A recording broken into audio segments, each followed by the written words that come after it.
back with the not-so co-host this time. That's Unlike right. last time when I had my other two co-hosts on the show. Yep. Just a party in here. I want to start this one with Michael Bradley. I lost my direct contact info for you, so if you want to hit me up on IG, I'll give you my address to send that spanner tool over to. I saw your message the other day. But to go with the show, we're here to talk about a few things. Some old, some new. Because one of them's kind of like really, really old from October, really, when you inherited all that stuff. But yeah, that's true. Basically, I wanted to give you guys a quick update because the adventurer is getting ready to do some adventures, and I'm going to let her kind of tell you guys about stuff that's going to be coming up, and hopefully we'll see some content from it, but we'll see if she ever edits it. So the never-ending battle of just edit your dang videos, Janelle. I just feel so overwhelmed because I'm backed up on it, but that's not the point. We've got some adventures coming up. We've got some that we have done that I am editing, that I'm working on here and there. I don't know if I want to pick a date and like just get everything pre-ready. Back. She's back. I don't know if I just want to get them all ready, pick a date, and then consistently upload them, or what I want to do, but I've got some stuff ready. A few things are happening. So in 2 weeks, I will be going fossil sifting, and then I will also be going to Virginia in the Shenandoah Mountains area. I believe that's how you pronounce it, right? With a friend of mine. So I literally have 2 back-to-back trips. And then I bought a speed bike because I might do a marathon, which is insane. But Okay. I watched this guy called Bo Miles. He's from Australia. He's an incredible filmmaker, and he's a runner, and he just does all this other kind of amazing stuff. He builds, and if you've never checked him out, you need to. And he's kind of inspired me to do like a 31 for 31. Like I'm turning 31, so I think I want to do a 31-mile marathon. I have ridden the bike 2 days in a row, and my ass hurts. And when I've ridden, I mean like two laps around my block, but we're warming up. I've got a few months. My cousin does it for MS. He rides from where we live 6 hours to the shore, and so he's kind of recruited me. Bought a bike off of Marketplace, and then in 31 days, I will or less. 31 is the minimum maximum. Whatever I'm trying to say. I'll be in Vermont fishing Champlain in a couple weeks, and I'm super stoked about that. I'm definitely linking up with Mike. So, yeah, there's a few things planned. There's actually even a trip with my dog planned. So, it's happening. It's happening. We haven't really discussed this yet, but the plan, I want to make sure this is still the tentative plan. Is you're planning on coming either a week before or staying a week after? Is that kind of Yeah. Okay. 1,000%. So that will go with this. Very well might happen. Scott Vermonter said camp at Somerset. So that's considerably south of me. But what's cool about that place is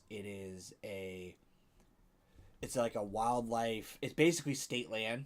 So it's public land, but it's the way they did it is kind of neat because they set it all up with actual campsites that have like fire rings. But it's not a campground. You just go. Oh, okay. So you could bring the bus down. There's literally a parking lot right by the boat ramp. We could set up the bus there. I could park next to you. We could launch the kayaks. There's literally a couple of campsites right there by the water. We could go have a fire, walk back and forth, and do like some cool content down there. It's gonna be me and Mr. Beef are going to be doing one down there too at some point because it's not far from him. So it might be worthwhile to maybe even try to loop in Bobby and try to do like a joint camping trip, have him at least meet us for the day. But just one of the things that I kind of want to try to see if we can make work.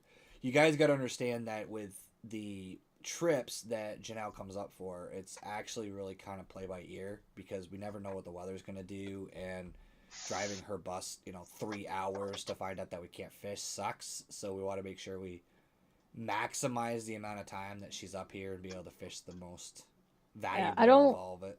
I don't plan trip because I have a flexible job. I don't have to plan a trip, lock in that date, and put my sick days in, and then it's locked in. So whatever the weather is what you get.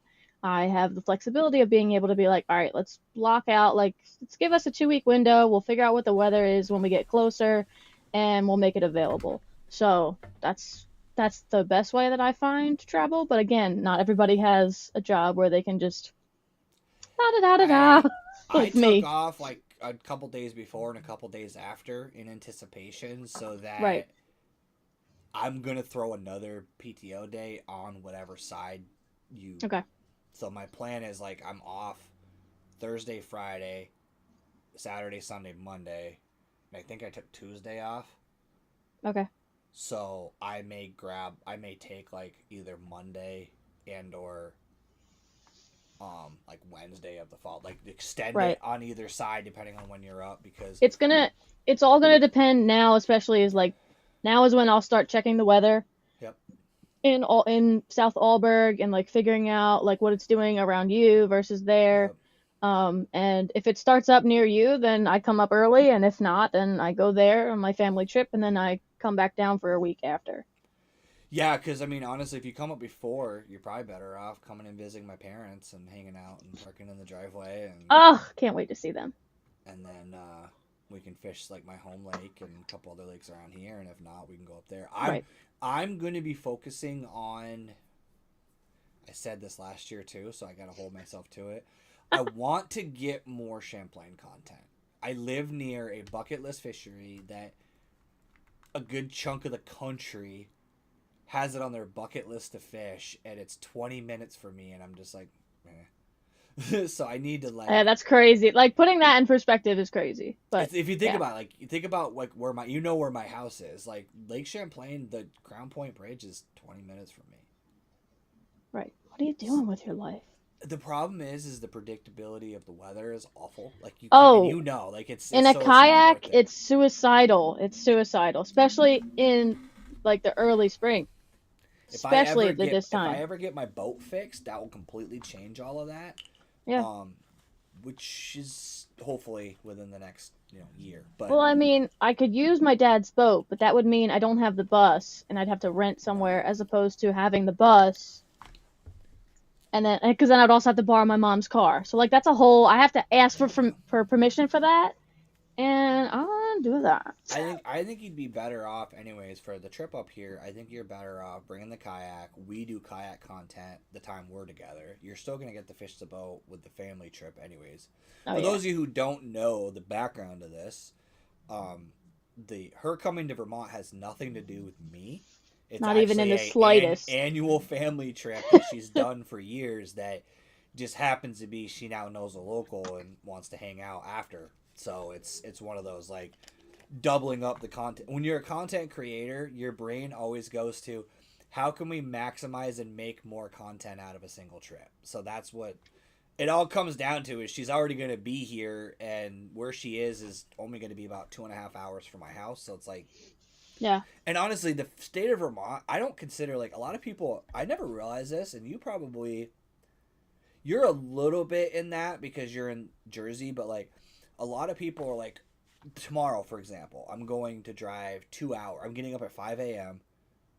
to meet somebody at the body of water for our first collab of the year. I'm driving 2.5 hours to go fish with Bear Fishing. And like my coworkers are like, wait, you're going to get up at 5 o'clock in the morning and drive 2.5 hours one way to do what? I might go fish. And like, is there like big fish there? And I'm like, not really. And they're like, is there a lot of fish there? And I'm like, I mean, it's a northern lake, so it's probably colder than the lakes that I've been catching fish on. And they're like, then why the fuck are you going Because that's two what I'm hours? passionate about. Why Well, are we yeah, having this stupid conversation with you people? Like, yep. my cousin loves bike racing long distances, or just bike riding long distances. Mm-hmm. He picked it up a few years ago. He's been obsessed with it ever since, and that's what he does. Why he wants to sit on that hard ass midget seat thing? Sorry if that's offensive. That stupid hard seat. First of all, I'm getting like the Taj Mahal of seats. I don't care if it looks ridiculous. I'm getting like one of those big ones for my ass to sit If you're a on. I'm midget not going. in the audience, I want you to light her up on Instagram. Please do it. Oh God. I want you to say, Fuck cancel you. enthusiast adventurer. She's racist against midgets, and then tag Binya Outdoors. But anyways, You're funny as shit. Um, that's what he's passionate about. That's what he likes doing. Okay, Yep. so that's what he does. So he puts his money and his time into that. That's what makes him happy.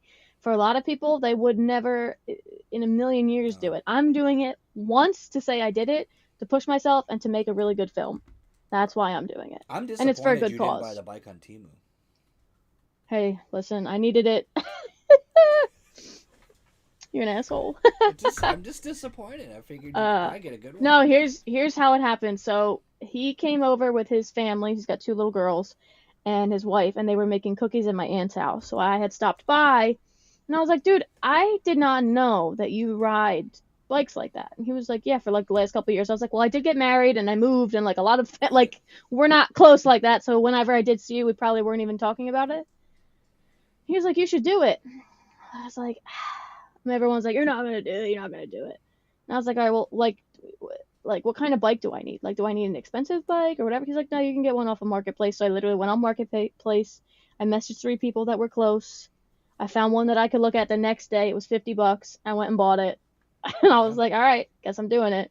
I'm obviously gonna like tune it up and paint it and do all that, but for now, She's always gonna paint it, guys. oh, I'm And always gonna customize not only is everything. she gonna paint it, but she's gonna have a coordinated helmet, An prob- outfit! Oh my god, probably you know me outfit, so well! and outfit. And it's not gonna. It's gonna be a specific color pattern, and it may not be the color pattern you think. It's just going to match. Oh, I love you for knowing me. That's so sweet. It's funny. That's how it's gonna go.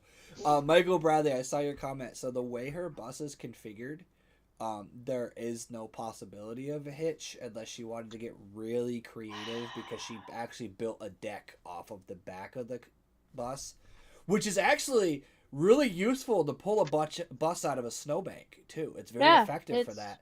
so I The should be able to tow a yeah, boat. the frame mounts of that can actually handle a Chevy Silverado Ah, jerk pulling it out of a snowbank. But yeah, I actually had suggested that to her at one point too. But I'll admit, you guys, when she comes up, I am going to give you guys a a preview tour. of the bus and a tour of the bus this time. I'm really That's gonna fair. do it. Um, but I'm gonna show you guys the ridiculous kayak mounting system that she has on the back of the bus Oh, I was because like, do it's you want to see a photo? yeah. If you guys want to see it, it's like so you Okay, can't hold on. I gotta get really the glare. Hold on. yeah, I'll so you figure see this that out. big platform back there. There's nowhere for her to really mount Yeah, a hitch unless you want beyond onto that platform, and I don't know if that would and really it's work. it's big. Like it sticks off. Oh, The I could back. literally, Like you could set a 10 up on that thing. Like it's like a pretty good size, yeah, and it fits. and it has a So my generator dad. on it. Sorry, this is like the worst. Hey, we got that generator starting. So That's good. this has my Yeah, kayak, my e-bike, my generator, 2 totes. It's got all this stuff on it. And there was a big like push pull of uh if I wanted to do a hitch and then tow something or not. Honestly, I never wanted wow, from the brightness was up on my laptop, though, it's so much better. Originally, I never wanted to like have to tow a car or anything like that. I didn't have a car small enough, but I just that's not what I wanted. I wanted to right. explore via the bus, and if not the bus, then these skateboards right here or via a bike. I feel like you can immerse yourself in a town or in a city or Yep. something like that. I'm not talking like a city like New York because I'm not driving this thing to New York, but smaller places that you can get around Yep. with those vehicles, I feel like is the best experience for me anyway. And at the time when I built this 8 years ago, or when I bought it, I was kayak fishing, but I wasn't kayak fishing with what I had now. Like I was using a Right. 9'8", 46-pound boat if it was that heavy. I've upgraded obviously. I could probably, to be fair, I could put the aluminum John boat, the 12-footer that we have, on the back of this thing, no problem. It's probably not Probably. even as heavy Probably. as this thing. So Yeah. there's options. The trailer thing wouldn't really work because the length of your bus combined with It's too much. another 11 feet of trailer, you'd be I hard agree. pressed to park it anywhere. Like if you Yeah. so for example, guys, when she came up for the ice fishing contest, she camped at Walmart. She wouldn't be able to really get away with that with a fucking 10-foot trailer off the back of that. No. And the It really amount wouldn't it work. would like I'm already paying, say, I rounded up to like $135 to fill this thing up in diesel. Like, imagine if I'm towing that much too. Like the amount of just everything added up. It's just too much. So I want to So, propose ugh. a trip. Propose it. See I if I want accept or I deny. want to go to Maine and do like a Moosehead thing, I like don't kind have of the like money Bob. for Maine. Well, if you can get here, we can figure out the I can finances from barely there. get there. I can True, barely true. get there. I have to save like it's like $1,800 to rent the boat for the week, which is fine. But I didn't Right. have the amount of work that I thought I was gonna have during the winter time. So like I'm gonna have it, but I'm getting by the skin of my teeth. Okay. Um, so Well, the and then Vermont I'll the Vermont trip here isn't really. I mean, get here. it's not to, here's the thing when I say I don't have the money to do it, if I'm doing a send like that, and this is sometimes where I get in my own way, I want to make sure that I can do all the things that I want to do and be financially okay. I don't want to be like strapped for money in that sense. Like if I'm gonna do it, I'm gonna want to be there for like 3 weeks and just explore Three the shit out weeks. of the Okay, fair place. enough. Okay. Yeah, yeah, that's somewhere where I want to spend time. Like if Yeah, I go to Canada, I'm going for a month.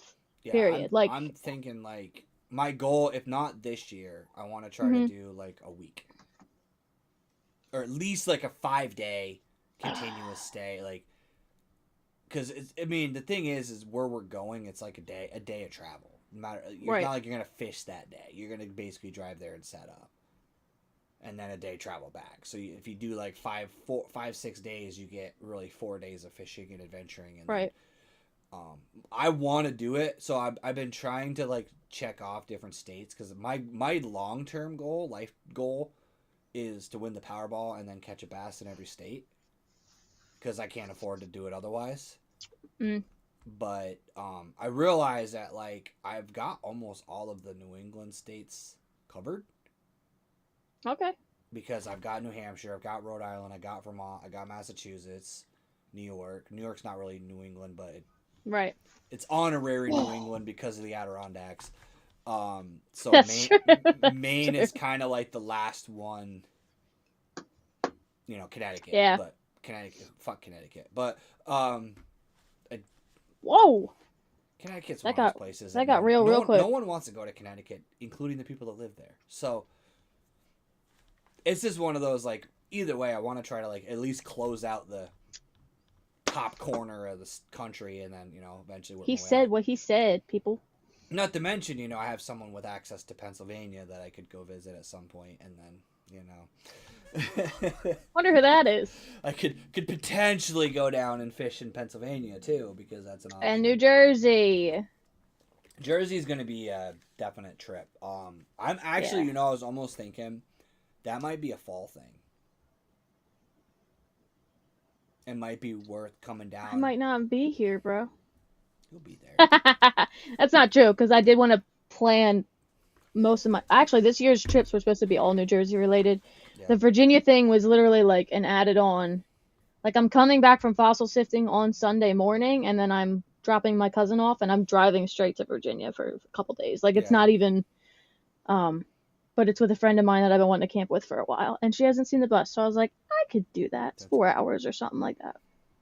Well, and that's the thing about that bus is like it works out. Like now that I have the cap, I'm kind of doing the same thing that you're doing. Is like I'm trying to think of opportunities. Like I have it, Right, so right, it's right. there, it's ready to go, and I already kind of vetted. Like if I could be comfortable in Oh, the fucking my parking lot, like this summer is gonna be nice. Like compared to that, because it was like freaking cold, dude. It was. I mean, we oh, woke up and negative there was four. literally snow on my truck when I got like there was an inch and a half, 2 inches of snow on my truck when I woke up. Now, Yeah. ironically, there wasn't any snow on my cap because the heat from my Oh diesel yeah. heater was actually keeping me warm. But I actually used that to heat my house when I lost power. That's what I I know. was using when I had no freaking furnace. Yeah. So, but that's going to be, there's definitely going to be some camping at Somerset. There's going to be a few different sends. I'm probably going to do a couple solo ones where I'm kind of channeling a little bit of your content in the sense of like, I like the wake up, make breakfast, go fishing, talk about what I'm doing. Like, I'm trying to change the direction of my channel because I realized something is that honestly, the people in the chat are the ones that really kind of inspired me. Is that there's a lot of people that watch my videos specifically that are really invested in just me and content and storytelling. They're not, yeah, you're there to watch me catch fish, but you're not there for, I mean, it's not like I'm catching 10 pounders. I'm catching semi-average fish for the most part. And like at the end of the day, it's like I'd rather just show you guys like me, because I was almost getting too professional at one point. Like it was too like, oh, this is all the information you need, and it was too tactical bassin and not enough Binya Outdoors. So I'm trying to go kind of backpedal and show you guys the bad days, the failures, the buses stuck in ditches, and the forgetting to, you know, have an auger backup and all this other crap that, you know, goes wrong. Like, because that's what real fishing is. If my drill was the auger backup, but it was too cold. Like it was so freaking cold. Those batteries couldn't get, like, they couldn't give it enough juice. So, which was insane. But yeah, no, I know what you mean. Keeping things, don't mind me, the way they're supposed to be. Like keeping content 100% genuine to how you want to make it is the whole point. It's more fun to make content where, like, and Janelle's seen it with like ice fishing, like, and this is gonna sound like a self-indulgent ego thing, but like, oh, here we go. You got to admit, like, I'm entertaining when I go fishing. Like when it's slow. Oh, we're both very entertaining. We come up with the dumbest comments and sing the stupidest songs, and like you find dumb ways to entertain yourself. And I used to edit all that stuff out because I was like, everybody's gonna think I'm an idiot. But now I'm like arguing with a goose on the water while I'm trying to record, and I'm like, you know what? This is gonna make a funny short. Like I don't really care. Like I'm just gonna put this stuff out. If people could see me like towing that 10-pound snakehead and then getting it to the bank and be like, oh, don't break my rod. Get out this, don't tip this. Like, oh God, the one day I don't bring cameras. Phone conversation that went on. So I'm fishing, guys. Just for perspective, I'm fishing, and I'm just sitting there. I'm having the worst day of fishing I have had all freaking year. No joke. Worst freaking fishing day I've had. I didn't catch a single fish all day. And my phone goes off, and I'm like, who the fuck is calling me? And I look down, it's Janelle, and the first thing she goes is, dude, this thing is fucking huge. And I'm like, what's huge? And she's like, I think I caught my PB snakehead. And I'm like, yeah. And you're on the phone with me? And she's like, well, my net's not big enough, and my big net's still in my car, and I don't know what to do. And I'm like, so what are you doing? She's like, I'm kind of working my way towards shore. She's like, I'm literally talking her through getting this thing to shore. And then, like, she sent me the photo later. And I thought, like, I didn't anticipate that big. Like, she was talking like it was big.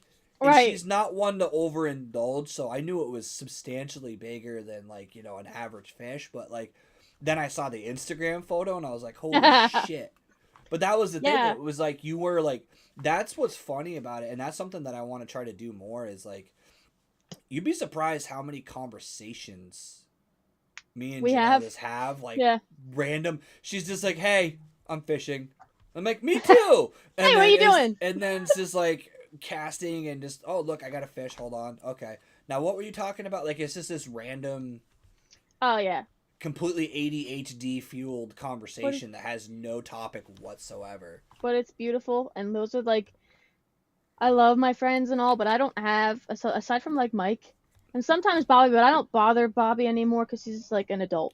He's like got real shit going on, and because Mike the most child adult that I know. Yes, but like he has kids and he's got a job that he like, you know. By the time I'm ready to call him, he's getting ready to go to work. Yeah. Because he's already did all, and I'm just like, or he's wrecked out of his mind, and I'm trying to text him, and he's just like, oh, dude, and I'm like, all right, it's not even. So this is how you tell too. If you send him a bunch of messages and you get the like crying, laughing emoji, a bunch, like you'll know that like he's gotten into the edibles when you just send like, oh, I'm going fishing Sunday, and you'll get a crying, laughing emoji, and you're like, okay, yeah, Bobby's on. He's like, dude, I'm ripped. And I'm like, every time after 9 p.m., you are ripped. Well, the thing with him, too, is because he's in the entertainment industry, his hours are fucking weird because like Oh you yeah. could call him at like 9 o'clock at night and he could be heading to work. Yeah, hence why I don't call him Yeah, anymore. because you can't and he does weddings and stuff like that too. So Yep. like you never really know if he's available on a weekend.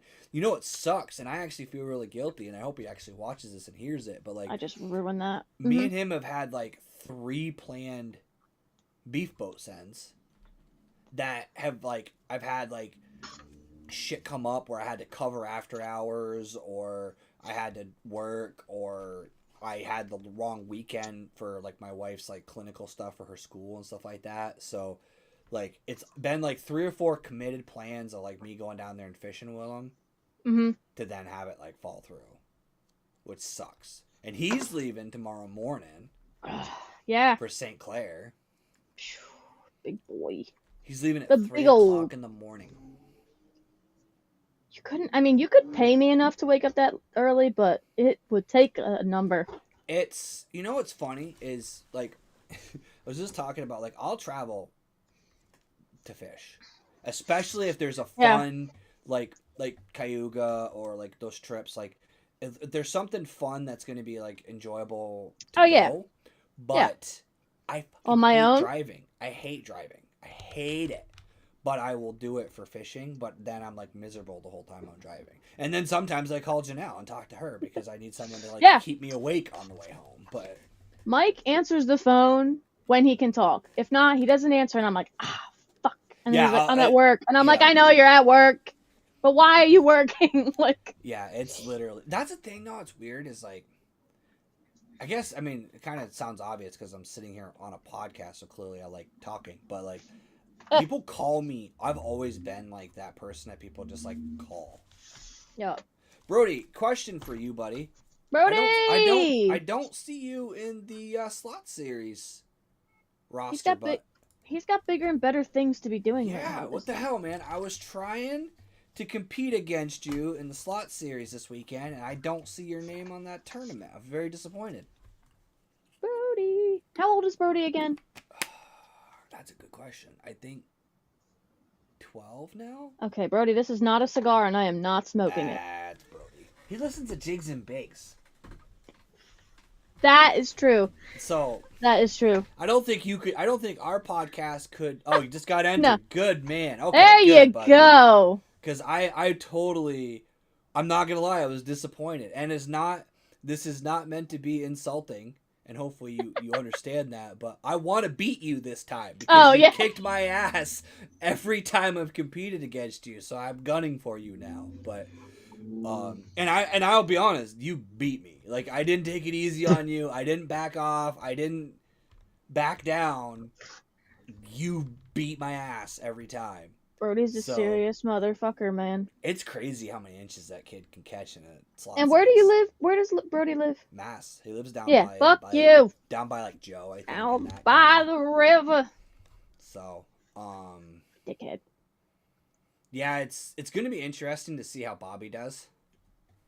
Yeah. Because did you see his latest video? Yeah. I didn't see the whole thing yet. I haven't watched it all yet. Did you see the part with the grass counter? I haven't gotten that far. Oh! Yeah. He's like, dude, this video is going to be great. And I'm watching it and I'm laughing my ass off. And I'm just like, oh, here we go. You know what's funny, though, is I've noticed myself doing that kind of shit, too. In videos, I'll be like, I can't remember what the hell it was. There was a certain video I was watching the other day. I was like rewatching my own. Sometimes I rewatch my own stuff for like quality control, and like I was watching it and I was literally I kept saying something over and over and over again, and I was like, "This is ridiculous. I need to start like putting a counter in the counter, like picking on myself about this." Yeah, I when I started making videos in like 2011 or whatever, I didn't have a lavalier mic. I didn't have a wireless mic. Like I had a GoPro in the very back and a waterproof case. So all you heard was when it would shake in the waterproof casing. So we'll see. I think I want to do. I say these things. Maybe it'll hold me accountable. I want to do more of a film for this year's Vermont trip for the week of my family. Yeah. instead of like every single day doing something. So we'll see, because then that's a lot of editing. That's I need to pay why somebody to edit for me. Who will take $20 a video? That's all I got. I already told you how to take care of that problem. But you got new bosses. I thought you don't have time. I could, if you put shit on the drive, I don't, and again, I'm not going to make the whole video. I'm just going to take the Oh shit no. you send me and be like, that's a cool Right. fish catch, that's a cool scene, that's a Right, cool right, right. whatever, cut it up and send it back so that My you can just, assistant. I, I love editing. Like, I'm probably going to have to buy a new computer. My computer is not happy. Oh no. I've lost 2 of the USB ports, don't function anymore. Oh my Um, god. How do my you my hard drives are starting to fuck up. So like I'm literally using, before I used to offload everything to an external hard drive and then edit from that. Now I have to put it Right. onto my internal. I had to uninstall all my video games so I had room. Offload all my footage onto my computer, edit it, and then I'm putting the edited stuff on hard drives for like That's a backup. lot. I'm a nerd, so I could just build another computer. I just I'm don't a want nerd. to. Do you want mine? Well, Do you what want I'm the one gonna that I have at home? Because I don't fucking use it. I put almost probably $1,000 into it. Put this thing together with my cousin, and I don't use it because I edit on my fucking laptop. see, that's the thing though, is you could use the computer and edit from the laptop connected to the computer, and then you get the horsepower of the computer without. I edit on a recliner. I have the TV on. There's True. like stand-up comedy on or like something, and See, I'm that's the one editing. thing. That's the one thing I can't do. I can't edit with Oh, background stuff. dude, it's my happy place. I literally have my laptop. I have my microphone, my headphones, my hard drive plugged in, and I'm doing whatever. And if I need to do a voiceover, I pause the TV, I do my little voiceover, I transfer it over. Like, That's I what we should. That's literally. actually what we should do. Next time, when I'm editing, I'll just start fucking calling you and be like, "We're gonna edit. Get your laptop out." It's not a bad. That's It's not just, a bad idea. just sit there and be like, because you know what it is, You know and what we'll do? We'll start a Twitch. We'll make money off of this shit. We'll we'll both be literally live editing. stream us editing Oh, our content. we're like, look what I just did, and then you guys could be like, we don't need to watch this You stupid know what's video because we funny? just watched you edit it. So no, but that's the thing, is you would actually appreciate it, because I'll be like, babe, look, I Babe? filmed a loon. No, I'll bring Oh, my oh, wife oh, up. oh. I'll bring Oh, my she don't give wife a up shit. here, and I'll be like, look, I filmed a loon the other day, and I found a song where the waves and the song match, where the loon is bouncing on the waves. And I'm like, look, and she's like, or like, I'll be like, babe, look, when I cast, the pole goes across the screen, so it's like a transition. And like She's like, that shit people don't care about, except for like you guys watching the videos probably don't even realize that my wife will be downstairs on the couch going, why am I still hearing that same fucking song? Because I'll be like, it's like the same 10-second loop that you're constantly trying to like get the video just right. You guys may not even realize it, but some of the like montages I put up is literally like that hook set is on a beat. And I did that, and it took me 2 hours to figure out the hook set to make it match to that beat. It's very similar to like dancers and how they choreograph certain moves and hits to whatever beat it's on. Yeah. I find myself watching things all the time, and I'm like, oh, that's a cool transition, or that's a cool edit, or that's a cool song lines up with this beat, blah blah blah. Right. It's like all those little subtle things. I'm self-taught. Like I don't know all the proper terms for this shit. You know when I started editing videos? When you were 4. It was Halo 2. Even better, we got it when we're 40. The original Xbox, running through a VCR. Janelle, stop doing that. I ran that shit through a VCR, and then I would use a VCR to DVD burner to then rip it to my computer to do video game footage. I was doing YouTube before YouTube existed, and then I just stopped because there was nowhere to put the videos. I was literally making videos and mailing them to my buddies on DVDs. Oh, that's crazy. I was binging before binging was a thing. I would open up 500 million tabs on my laptop, and I would look up survival fishing kit. I would click on the first one, and I would let them all load, and I would watch one, and then I would finish it. I would click the next one, I would let it load, and I'd move to the next tab. I did that for years before people are like, binging, and I'm like, I've been doing this shit. So speaking of, you said you're fishing Saturday. Are your fish into like are they getting into that like finesse bite yet, or is it still all power fishing right now? Because I We have not keep caught a fucking thing on a finesse at all. we keep having Sucks. cold rain for like Yep. 3 straight days, and Yep. the sun will come out a little bit, but it's still chilly. So they're definitely not on a finesse. Like I caught my snakehead on a chatterbait and the bass on a chatterbait, and then I used a beetle spin and an inline spinner. So no, nothing. Well, that's not true. One spot that I bank fished, we caught 4 fish on a wacky worm, but like Okay. they were this big. I'm not even. So So it's no, it's it's irritating having the forward facing sonar because I'm watching them follow the wacky rig but just ignore it. they're like, They'll follow it and then they go back down. And I'm like, God damn it. So like I've actually literally only caught fish on square bills and swim jig. Go figure, swim jig, right? Because it's like my bait. But it's crazy because I've thrown everything. Now I will say I have been wasting a lot of my time with that forward facing sonar. I'm just ready for you to start Because talking about gear. no, that's the kind of was the little podcaster trick I was trying to key her into the next topic here.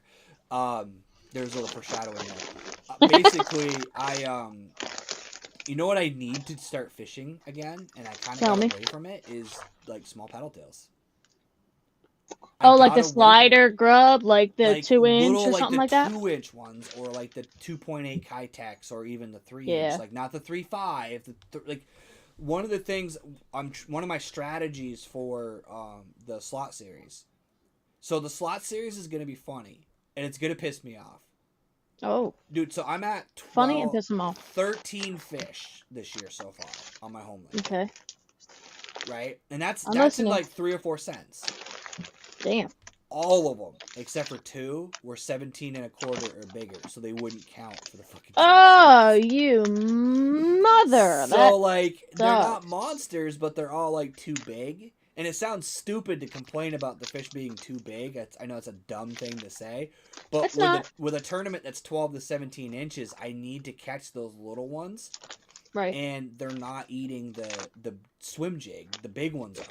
So what I need to do is, and it's a trick I used to do a lot, is because, and you fished there with me, so you kind of know, but you didn't get to see as much of the grass as we wanted to because our cameras weren't exactly the best at the time. But Yeah. it is very, very weedy, right? So what I do is I take those weedless Neds with a little wire, and I put a paddle tail on that. Like a small Damn. Okay. Because it's like a sneaky ball head, but it gives you a weedless ball head. Yeah, ball head. So like the Z-Man makes those like little shroom heads that have that little wire weed guard. It's enough with that small bait to keep the grass out of the hook, allow me to fish it through that crap. Right. But it allows you to fish like those little tiny, like tiny swim baits. Like, let's see if I have one here. Wow, that's small. Like these. What the hell do I do with that? It's that more I of a pull. trailer. Like these little tiny. Yeah. Like the 3-inch ones. So I want to try to do that because I feel like I'm going to be able to capitalize on some of those like dinky 12-inch bass. Right. Throwing those like that. I'm even going to stop. So tomorrow when I go to fish with Bear, I'm going through Williston. Okay. And there's that big dicks there. So there's big dicks there, guys. And that's I'm going to go stop at a big dicks. Anyways, you guys can clip that out and do what you want with it, I guess. My plan is to stop there and see if they have 6 Cents makes a My God, those are small. what the hell is it called? I forget. 6 Cents makes this little swim bait. Look at that. That's gotta go. Might be a best I can't remember what bet. the hell it's called. It's Okay. tiny. It's skinny It's tiny. and it's tiny. It's like maybe 3 inches, if not 2.8. Dude, But these things are gonna be gnarly. it Okay, has I'm like sorry. the boot tail on it, and it swims Right. really like it's got a tight swim to it. Because that's the only problem with the Kitex. Right. They're so soft that they have a wicked wide hunting action to them. And this Yeah. time of year, the fish aren't really into that. Like I'll give you that. this I is can where I agree need with that counter. See, I just realized my ADHD brain has kicked in. You guys want to tell me how many likes I've said today? Because I pretty much said that 100 times. Like But those little tiny paddle tails, I wish I had some here to show you guys, but they're small. I'll look Like them up and these put them in the things? description. Let's see. This looks like a. Ah! I don't know what brand this is. That It's all? literally. Is that all the stuff you got from Nick? Yeah. So Exactly. like It's this. exactly like that. It's even probably smaller. No, it's about that size, yeah. But you put that on like a little 1/8 ounce Ned. The smell like of soft plastic. Like a 1/8 or even a 16th if you can get them, but like an 1/8 ounce Ned head, and you swim it through the column real slow. Like This is throw it dirty, on spinning bro. gear. Like I want it so small that you got to throw it on spinning gear because a casting rod won't cast it more than 2 feet. Like almost BFS style fishing. Because the thing is, you will still get those 17s and 20s to eat that, but you'll also attract a lot of those like 12-inch that are just looking to smash a bait. Right. And that's kind of my strategy for. Dude, these things. That's all the stuff you got from Dark Horse, huh? Okay, so yes, when we hung out at Cayuga Lake, Saint Nick, the one and only, he literally just like threw his shit on the floor and was He like, had "Listen, duffel bag of freaking. oh, if I had a baits. tote, but I took enough. Like I filled this thing to the brim with tackle and I should have with filmed plastics. it, honestly, because she was like, "Ooh." It was Oh like yeah, that. we were having a discussion, and I'm just flipping through baits, like, "Oh, that's nice. Put that in my pile." We're all like reviewing the trip and talking and eating, and then And it was she's like, Christmas "Oh my for god, me. look at this! I like this. I could keep this. I could have all of these." I know. I was like, "Are you sure, Nick?" So for understanding, guys, Nick is a Dark Horse Tackle Pro staffer. He actually goes to the trade shows with them.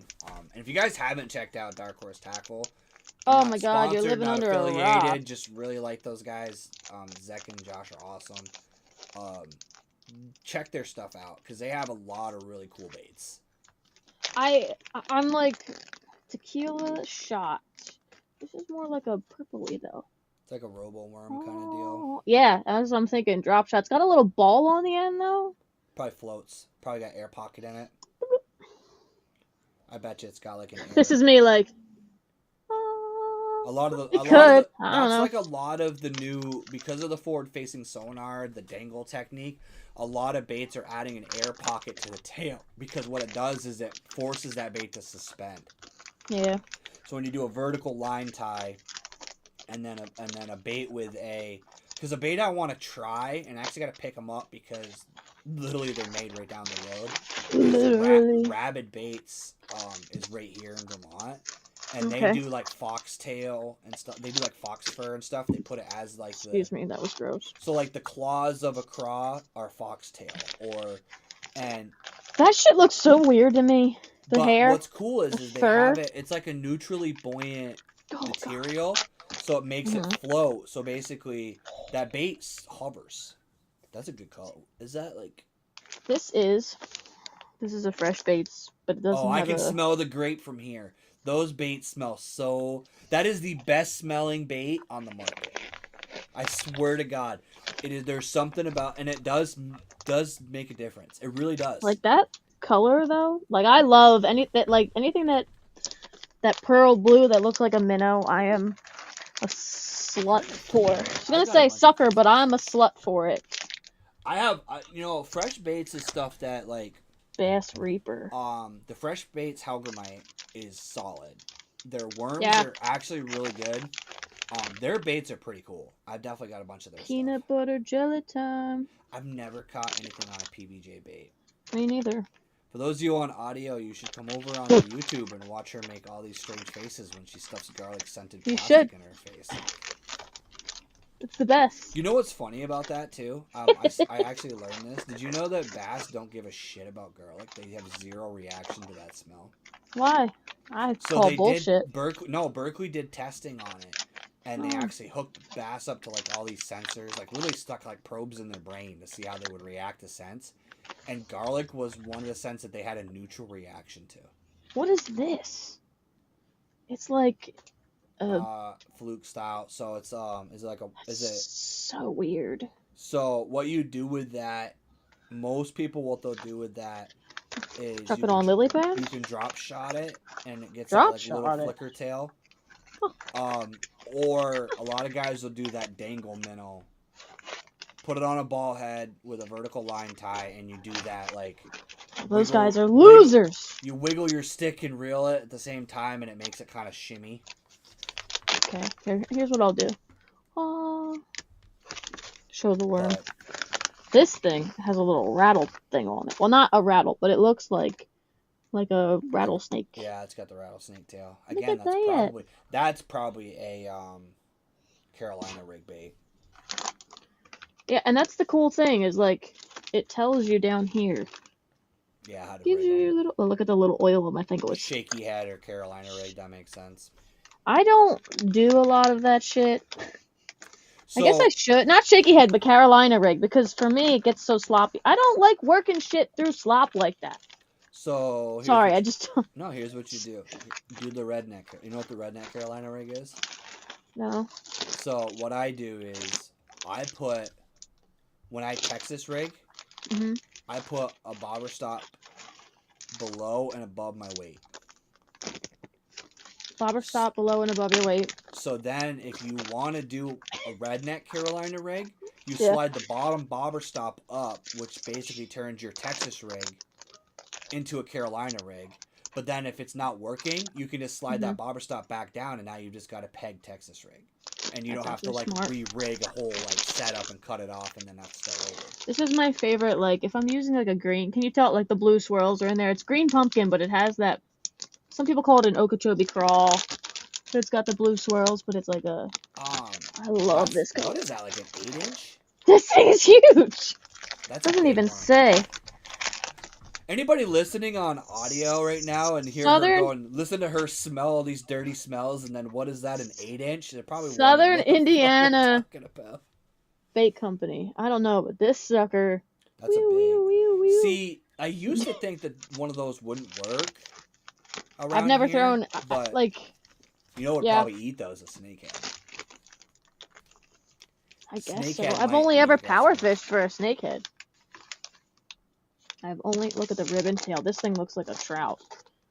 Like a, what was that? I missed it. What was that? Brody loves the worms from Fresh Bait. Fresh Baits is pretty sneaky. Like, they have some pretty cool stuff.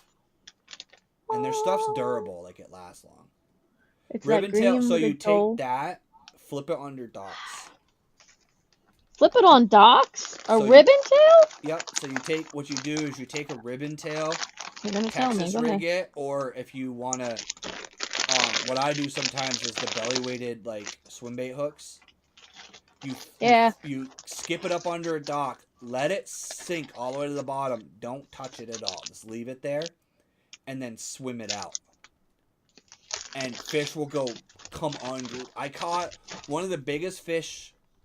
One of the first 5-pounders I ever caught was on the Berkeley had I think it's like the king tail or something like that, which is a ribbon tail. It's like a max scent worm, but it's about the same size. And that's how I fish a lot of those big baits, is I just skip them up under docks and then just kind of slow roll them out.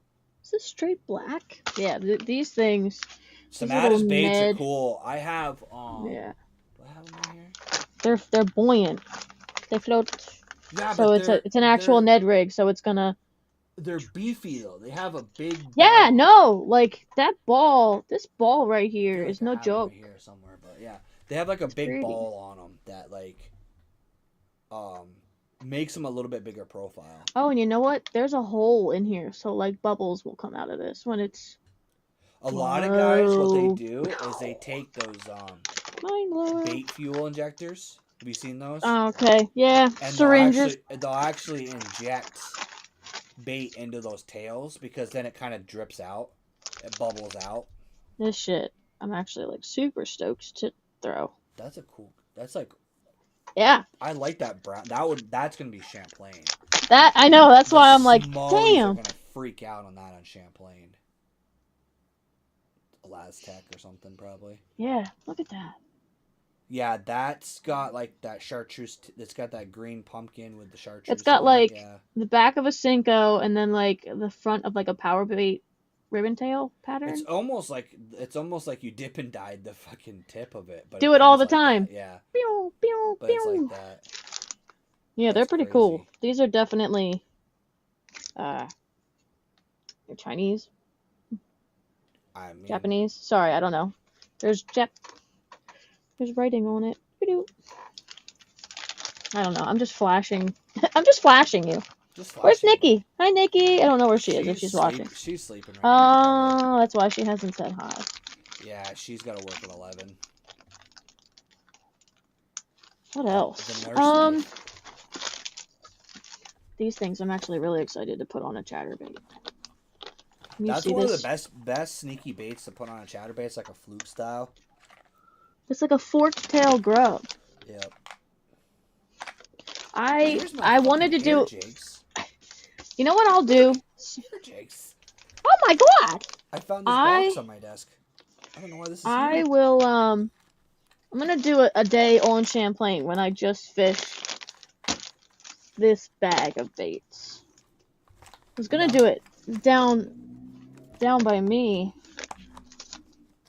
They're big though. That's the other thing. Like, I don't use creature baits this big, especially this time of year, because I'm using something smaller. This time, well, that's the thing though. That's one big misconception. Actually, that's not sometimes. bad. This thing. It's like a curl color too. I actually really like that. Mini pit boss almost. Yeah. It's like a tiny pit boss. Hand poured with juice. With juice. I used to be very much in the camp of like, oh, that bait's too big. It's gonna scare all my fish. Sometimes though, like, I can't remember who said it, but I saw it on a YouTube video. Like, they were talking about swim baits, but like a comment that I found was kind of interesting to think about is, if a bait gets to a certain size, the fish almost think it can't be fake. Because no one throws baits that big. So, like, they're used to seeing a 6-inch Senko. They're used to seeing a 4-inch Kitek. They're used to seeing, you know, an 8-inch fluke. But if you throw a 10-inch worm, they're not used to seeing that because everybody has the impression that it's too big, so that it's more likely to be real, so then it tricks the fish into eating it. The profile of this thing, also, it has ribs on it. No, it's, like, very slender. Okay. This would be, like, good for punching, I guess, because it's super skinny. This fucking podcast, if anybody clips it, is going to, but I'm going to say it anyways. Shut up. I like ribs. I have a thing about... I like tits and ass. I don't know. The facts, no, like, ribbed baits, like, a lot of the stuff from, like, Bass, Grande Bass or Lake Fork makes a lot of stuff with, like, those, like, rings all the way throughout the whole bait. It just changes the direction of the fall of the bait, and... Look at this thing. I don't know what's like. It's supposed to be an antenna, I guess. It's kind of similar to the brush hog. Kind of has that same kind of deal. Yeah, it's doing something. These would all, for me, be trailers or Texas rigs, but yeah. No, the more detail you put on a bait, like the more I like it. Now, to be honest, with like these little swim baits that I showed you, I don't mind that these are slim because I'm using these as a trailer mostly, or like you said, with a little underspin or a beetle spin or something, or on a jig head. Tell me, I got him in white too. You know what's gonna work tomorrow? You just made me think of that. You're welcome. In my last Dark Horse box, I got an underspin, but it was a smaller underspin. If I throw a little tiny, I've got some like 2-inch Kiteks on an underspin. This is my color, bro. This is what I'm talking about. That green with that blue. If you guys haven't fished Lake Fork stuff, you need to. It's got a nice little smell to it. Lake Fork, it has like a garlicky smell to it. Yes, that's exactly, but it's very light. It's like It's not gambler garlicky. It's just tempting the Italian in me, but it's not enough. Clip that with another soundbite. Oh, these ones are salted? Look who's up in the chat. Heyo! Adam! I almost messaged you today, but then I had to drive to work and can't text and drive. So, yeah, no, Lake Fork stuff. So Lake Fork also makes the rattlesnake worm stuff that I use. And I really like their stuff. This is pretty cool. Did we did send Adam's winner his stuff, right? Please tell me we did that. Did you send him the? I think so. Okay. I'm pretty sure we did. If not, Adam will correct us right now. I am so sorry. I thought we did, but I'm sorry. I'm just the non-co-host co-host. No, we didn't. Oh shit. Okay, yeah. Well. Are you serious? I am so sorry. Also, this thing, this. Swamp those. So it sounds weird, but chatterbait, and I know it sounds weird with that bait because of the tail. You can't so tell the profile, I used that on a, not the Evo though, like this the OG cheap one. These are like hard too. Just saying. Sorry, go ahead. So the first time I used one of those was on a chatterbait, and I got it in a dark horse box. It was a different color, but I threw it on a chatterbait, and I don't know why. I don't know if it's the tail is different on those. It's like more squared off. It is. And it didn't like I don't know how to screw with explain it. Didn't screw with the blades as bad. But cheat code for you guys that use paddle tails on your chatterbaits: if you find that it's not, the blade isn't starting up as quick as you would want, turn the swim bait upside down. Ah. So Nick, I want my money back. This one has a missing lure. So literally fish the paddle tail upside down, and it won't screw up the action of the blade. I have not purchased these myself, but these are one that like I have those. Yeah.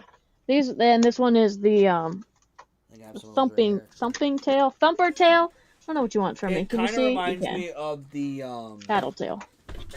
But that on the chatterbait. Yamamoto makes that like Seiko. I know they do. Like but didn't Lake Fork make them first? Lake Fork has been around longer than all of them. Oh! A lot of people don't realize Lake Fork has been around a lot longer than people think. Well. You know who I learned that from? If you say Bobby. Janelle. Who? What? So. Okay, here we go. Did you see, everybody just see that moment? Janelle. So, first of all, in case you don't believe that I was talking about those baits and having used them, right there. So remember how I told you I broke my scale and I couldn't find my other one? Yeah. You asshole. These don't really have scent, which is fine. Look what I just found. Hallelujah. I bought one. I ordered one. So that's a Rapala one, isn't it? It's nice. just the cheaper Rapala one. Yeah. I don't care. I thought I'd lost this guy, so I caught a good fish. Video will be out later on in the year, but I caught a really good fish. Sent a picture to Janelle, and she's like, I'm like, I really wish I could weigh this thing because this is close to PB.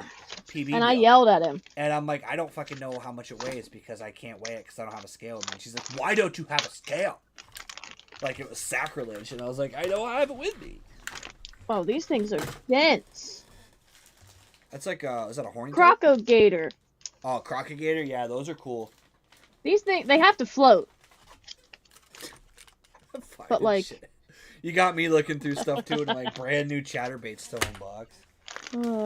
Adam, I do apologize. We will have that out by. We will give you the address. Wait, we have to give Adam the address, right? Yeah. And then he sends. We will get on that. I am so sorry. Bad. That's on me.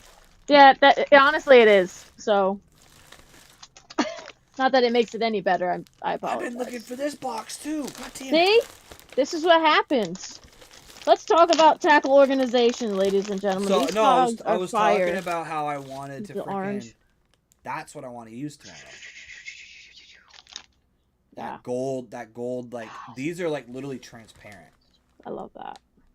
These are a snakehead killer. But again, smallmouth in Vermont. Yeah. It's weird. Like, have you noticed coming up to Vermont? You fished Vermont a lot at this point. You ever notice that the closer your bait looks like a smallmouth color, the more this like. You ever notice that a perch pattern is not actually as successful? Well, you don't fish Champlain that much, but on Champlain, like a natural perch pattern doesn't get hit as much as just a regular like minnow color. Yep. Where like you said, like this is like a smallmouth color with like the brown gold back, and then a nice pearl body. This thing is sick. This grub right here, That is pretty cool. I don't even know how to describe it, but this thing... I gotta stop, like, putting shit No in smells. bags. Yeah, you really Boxes. do. There's, like, so many baits I'm in just here yelling that, at him. like, I forgot that I, like, look at this. It's a freaking chatterbait mini, just brand new, sitting in the coffin. That's mine now. Thank you. I'll collect that in a couple weeks. Bobber stop. Heyo. Now, that's one thing that you can order on Temu in bulk and just forget about it. 100 of them things. Yeah. Bobber This is a stops cool are little so trailer. vital. This trailer, to be honest, would go on, like, a very small, like, tiny bait. Kitech makes it's a small finesse jig. I have it. I don't have it with me, but I have it. The little tungsten ones. Mm-hmm. Put that on there. So weirdly enough, HH Custom. Oh, I'm an idiot. I'm sorry. I read that very slow. Those are fucking awesome. I used those the first time I used them. I actually used it with a jig that I got from Dark Horse. Uh-huh. And it was... I caught like a 16-inch largemouth on that. Nice. With a tiny freaking little finesse. I also got some po' boys. Tubes. I don't throw tubes. You wanna know a cheat It's not code? something that I like to throw that much. What? Another cheat code? So, it sounds dumb. Well, it usually does. I never really use tube heads. I'm not a big fan of using a tube head. Because I don't throw tubes a lot. So it's just something that takes up more room in my tackle box that I don't need. So what you can do is there's more. Take a Senko a wacky rig Senko that the fish bit and it broke off and it broke into pieces, right? And you have that small pile of freaking worms in the bottom of your kayak that are like broken half. Yeah. So take part of the Senko that you broke off, shove it inside the tube, and then Texas rig the tube. Because it gives the inside of the tube a little bit of density. So you get basically the fall of a tube, but you get the bite inside with that worm. You don't want to go necessarily the full length, just shove a little bit up in there just to give you that piece to be able to put that on a Texas rig. Yeah, that's not a bad idea. So it gives you an excuse to fish a tube. Right. This is how I had to control myself when Nick was giving away stuff. I said, all right, if I fill a Ziploc bag, that's it. And I filled it, like, to the brim. Like, I stuffed this thing. Like, it's gonna bust. Don't let her lie to you guys. She was looking for another Ziploc bag and just couldn't find it. She probably would have filled another one. My first impressions with Nick, and I'm like, Nick, give me everything that you own. When I watched his footage, Bobby's footage from Columbus. Yeah. I'm listening. I want to fish with Nick again. I want to do another trip with Nick. We should have the two of them on, and we should plan our next trip. That's what we should do. Nick is so. I know. That dude is. Oh, I thought you were gonna say Nick's hard to get a hold of. I was like, well, no, actually, I talk to Nick quite a bit, but Instagram all the time. We send each other shit all the time. I just send him pics, and then he'll send me an inappropriate GIF or TikTok, and then that's like our bonding. He sends me all these different rigs, like all these different overlanding rigs and stuff, and I'm like, that's cool. Nick is really good. Terrible shadow. What's funny about Nick is like he's hilarious, and he does it so nonchalant that it makes annoying. It funnier. Like you just be sitting there and make a comment, and you're just like asshole. You just can't help but start hysterically laughing because he makes some smart ass comment about something that you said, and it's just, but he just says it with this like poker face, like you're just like, I don't have no idea what the hell just happened, but I'm laughing now. Yeah, he's a character. Love you, Nick. No, we definitely need to try to see if we can get some sort of. I want to do another camp trip this year, if it's a fall or midsummer or whatever. Well, we need to make it a tradition. We need to make it like once a year we do a trip. There's no getting out of that. Try to do it. I just don't know where or when, but we'll figure something out. What, when, where, and why? What So Spy I Kids. definitely. Name that movie, Spy Kids. It's I make I mean, how many references to like A million. dumb movies did we make when you were up here in the wintertime? A million. You know. Saturday I get to use my new reel because I bird's nest the shit out of it the first day. I've never Yes. actually had a bird's nest so bad that I had to cut the line off of the reel. Like I had to Yep. cut it off. There Can was I make a no. suggestion? You should get some reaction tackle braid. I. Use code Vinya. Oh my god, where? I put a reaction tackle braid in here to shout them out, and I totally forgot. You That's still what have I a bunch? landed. I gave you a bunch of that, didn't I? I probably have 2 or 3 spools left, so hook me up when I come back. Did you like that blue and white camo stuff? I like the blue and white camo, but I'm keeping that on my ice fishing stuff. Because remember, my colors for ice fishing. Oh no, I know. I'm just saying I have a bunch more of that. I don't Oh, really but like no, I do like that. I do like that. That's what I landed my snakehead on. I mean, The I cherry like rod, it. My fish don't like it. the Berkeley baitcaster cherry rod that you gave me. My old ass quantum baitcaster and 30-pound reaction tackle braid. You got that snakehead on that cherrywood rod? Oh no, I lied. I put it on the lose rod. Okay. I put it on the lose rod. Sorry. That It was the cherrywood lose rod. rod's a mean. Oh, that would have been bad. I would have snapped it or something. I mean, it might have handled it. It would have, but no, I'm sorry. I caught it on the lose rod. That fish was huge. Like, again, you said, like, I was like, this is big. It's because it's like, it hit and whatever, and I'm fighting it. And on a bait cast, like, there's no drag or no, like, I don't know, like, it was moving me around, but I was like, whatever. And I got it to the boat, and I tried getting it in the net. I was like, that's not happening. Like, Right. This fish is big. And also, the grips that I have, the spring grip ones, the top part doesn't align. It's, like, off instead of being centered. So it slips off a fish now, and I'm like, what the frick? So I didn't like that. I wasn't gonna trust that. Right. And he was hooked so good in the mouth that I was just like, guess I'm just gonna hold him over the side of my boat, try to keep him up, and tow him. And thankfully, I got to the bank, and I just was able to take care of it. They can breathe out of water for a while anyway, so it wasn't like you were really putting. I know, but they thrash. Like, oh yeah, they're pissed. They're not. They thrash. Apparently she's not sleeping. Hi, Nikki! Hey! She was actually over at Mom's playing with Lou and Kimber today. Stop! Yep. The babies. My friend's dog tore both of her ACLs, her back legs, and it has been a time. She's getting better slowly. But also, if you all just want to know how much an ACL surgery is for a dog, it's $9,000 a leg. Yeah. $18,000 for a surgery that is not guaranteed to work, that they did not recommend. Yep. I was like, thank God my dog didn't do that shit. I was just gonna say, you just went dark. Yeah. He's back. He's playing with his umbrellas. I muted it because I'm playing with my umbrellas. Did you send me the link to those? These umbrellas? I'm gonna look them up real quick because I definitely am gonna need them for my trip this year. I'm gonna have to look like Mike and like a fucking nerd. Content creator tip, guys. Umbrellas on your cameras actually work really, really well. Especially for the heat, too. Oh, you know what I found? I'm gonna give to you. Remind me too when you come up. Okay, it's not. You know what I'm gonna give you? Remind me, and I don't know what it is. GoPro Media Mod. Oh, okay. Which umbrella is it? Sorry, there's so many. I'm just scrolling through. I'll send you a link. It's like $10. Okay, thank you, because these ones are more than that, and I don't have that kind of budget. And you might be able to get them on Temu cheaper. So you know how you know how like you always are using your freaking camera with no side door? Yeah. Okay.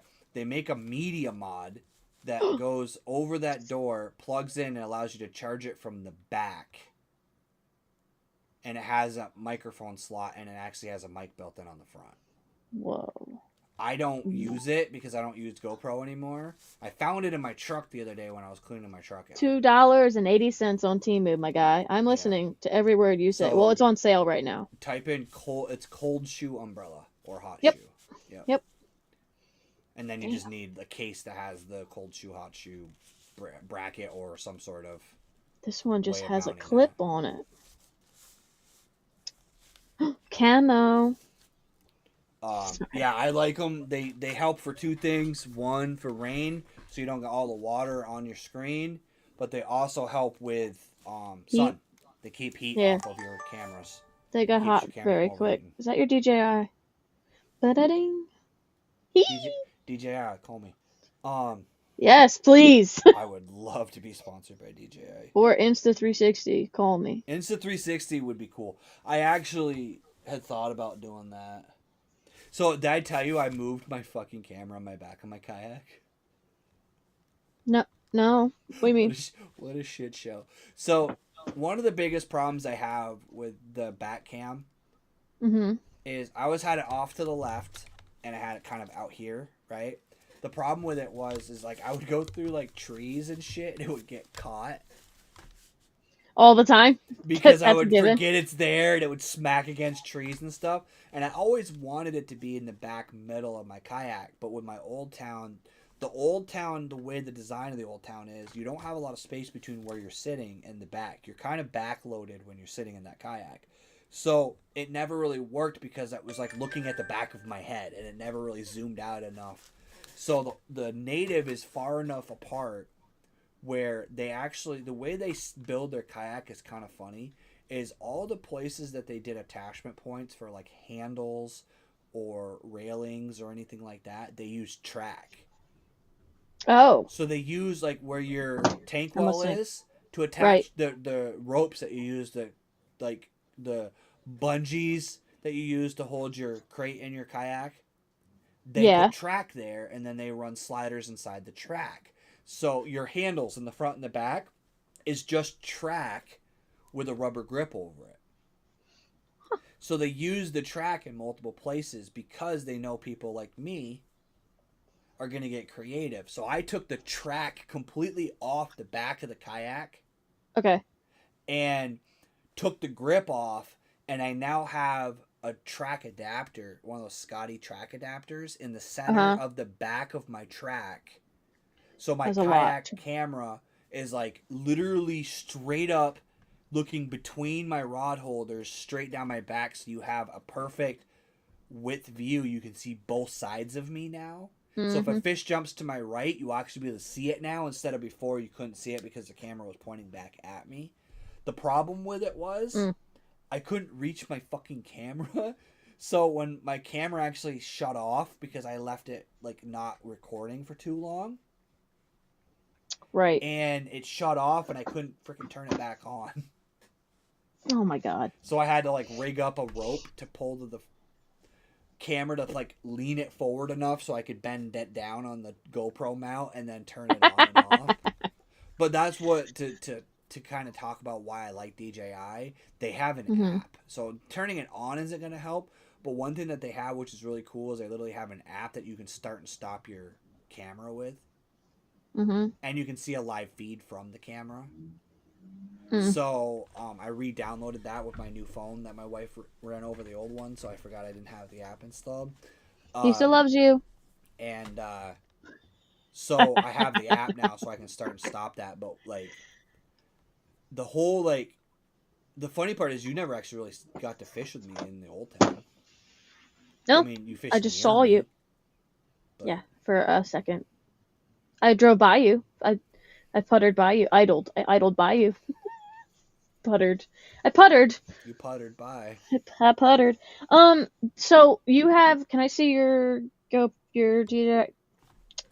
So I bought, He, and he knows what I mean. I couldn't this even finish company my. makes cases. So this is actually a case that has But the see, cold but shoe that's on the top. problem is I use that battery case, which doesn't have a shoe mount on top. So I would need an arm to shoot off Yeah, to the but side so next to it. no, not necessarily because so these little known fact, a cold I'm shoe looking. mount is just a Is this on a tripod mount tripod? underneath.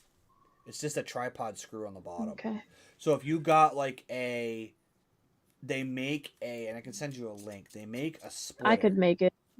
So what they make is they make a thing that will actually screw onto a tripod mount, Uh-huh. and then it basically puts the thing back here. You can get like like a Ram ball makes like the tripod Yeah. adapter stuff.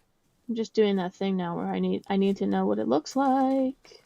Because those that's why I buy the ones I get, is because um the actual screw part unscrews and then it just becomes a tripod mounted.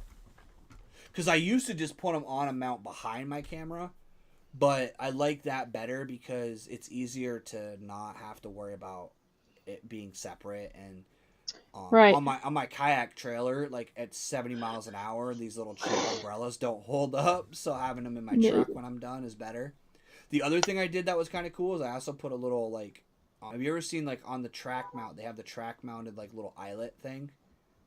I have them. I love them. So you know what I did to mine? Love And them. you might want to think about doing this on your Old Town. It's sneaky is, and we could rig it with yours, is you could put a little Mighty Mount track on the back corner of your kayak, okay?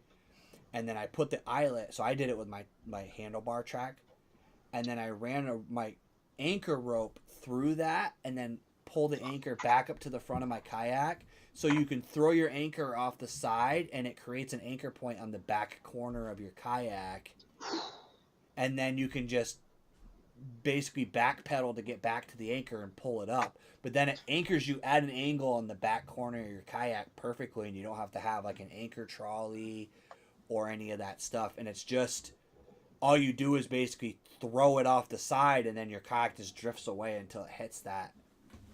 It's pretty. I'll show you a video of it. It's pretty slick. Why are you so fancy? So anyway, I found it finally. So like this thing, and then cut off the one side and drill a hole through it, and then screw on the umbrella. You can actually get them like that, where they have that, and then they have a tripod mount on the other side. They have like both. Both. Did you say both? Both. Like you'll say like one will be a GoPro and one will be a tripod. What are they called?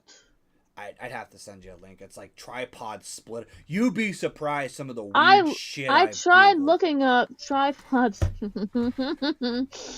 I tried looking up splitter and it didn't want to come up. You know, the other thing metal. You can do is aluminum. I'll pay more for the aluminum one than I would. Everybody's like, "Why this is us just talking about this stuff?" Yeah. Because it matters.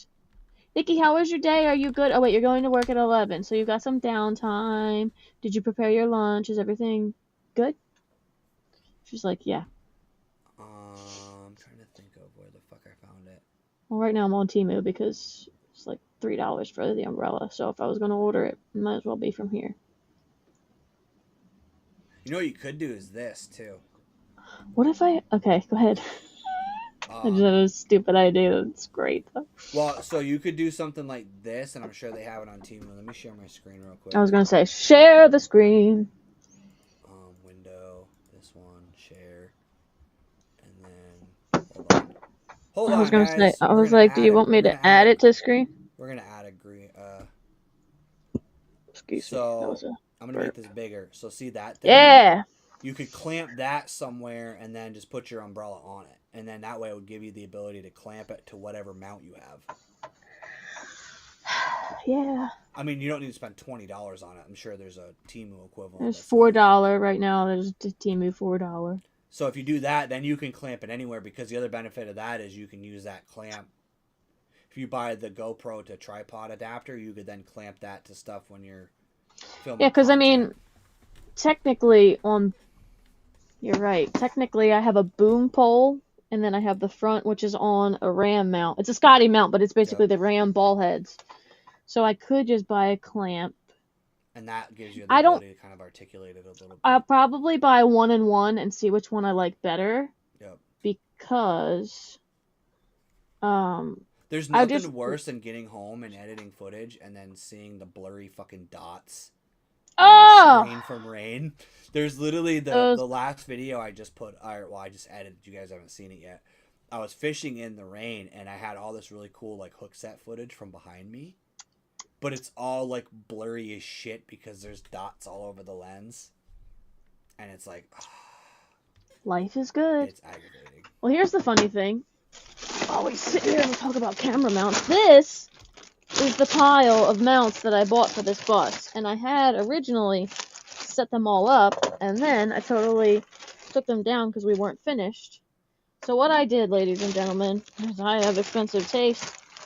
It's not necessarily the expensive She has taste. expensive taste on Temu. She buys all the finest Temu products. That's why I shop on freaking Temu, my guy. Do I have a tripod now? And Scott, let me know how those Damn it. Evo minis are. I want to try those out. I want to see how they are. If they're much different than the Chatterbait mini. I saw you guys were talking about that in the chat. I want to. Yeah, Scott. That Evo tungsten I want to try too, just to see if it is any different. So what I did, I went on the Temu. These, aside from this ball mount, but this is like a $2. They call it a trail cam mount because it used to have a. It used to have a screw. That's great. I'm talking. Sorry. This is literally our reaction. You would think we were related by the way we act. Really. You would. So I bought these, and then I went on eBay and I found the Joby Gorilla Pods, the original ones, you know, that Casey Neistat was all about. And I bought like 5 of them for like $10 or $12. Some of them were $15. I spent a lot of money on them because the ball head is more expensive. If you just bought the ball head on Amazon, it's like $35 or something. That's a cool. So I did that. Yeah, it has this little guy. And I cut it off the thing and I fit it onto here so that I have these little quick releases. And I love these things to death. And I have them mounted all over the place. Yeah. But the thing I like about this is that I can have it for my regular camera, or I can put the GoPro, you know, tripod mount on here. Yeah. And then I wanted them all the same.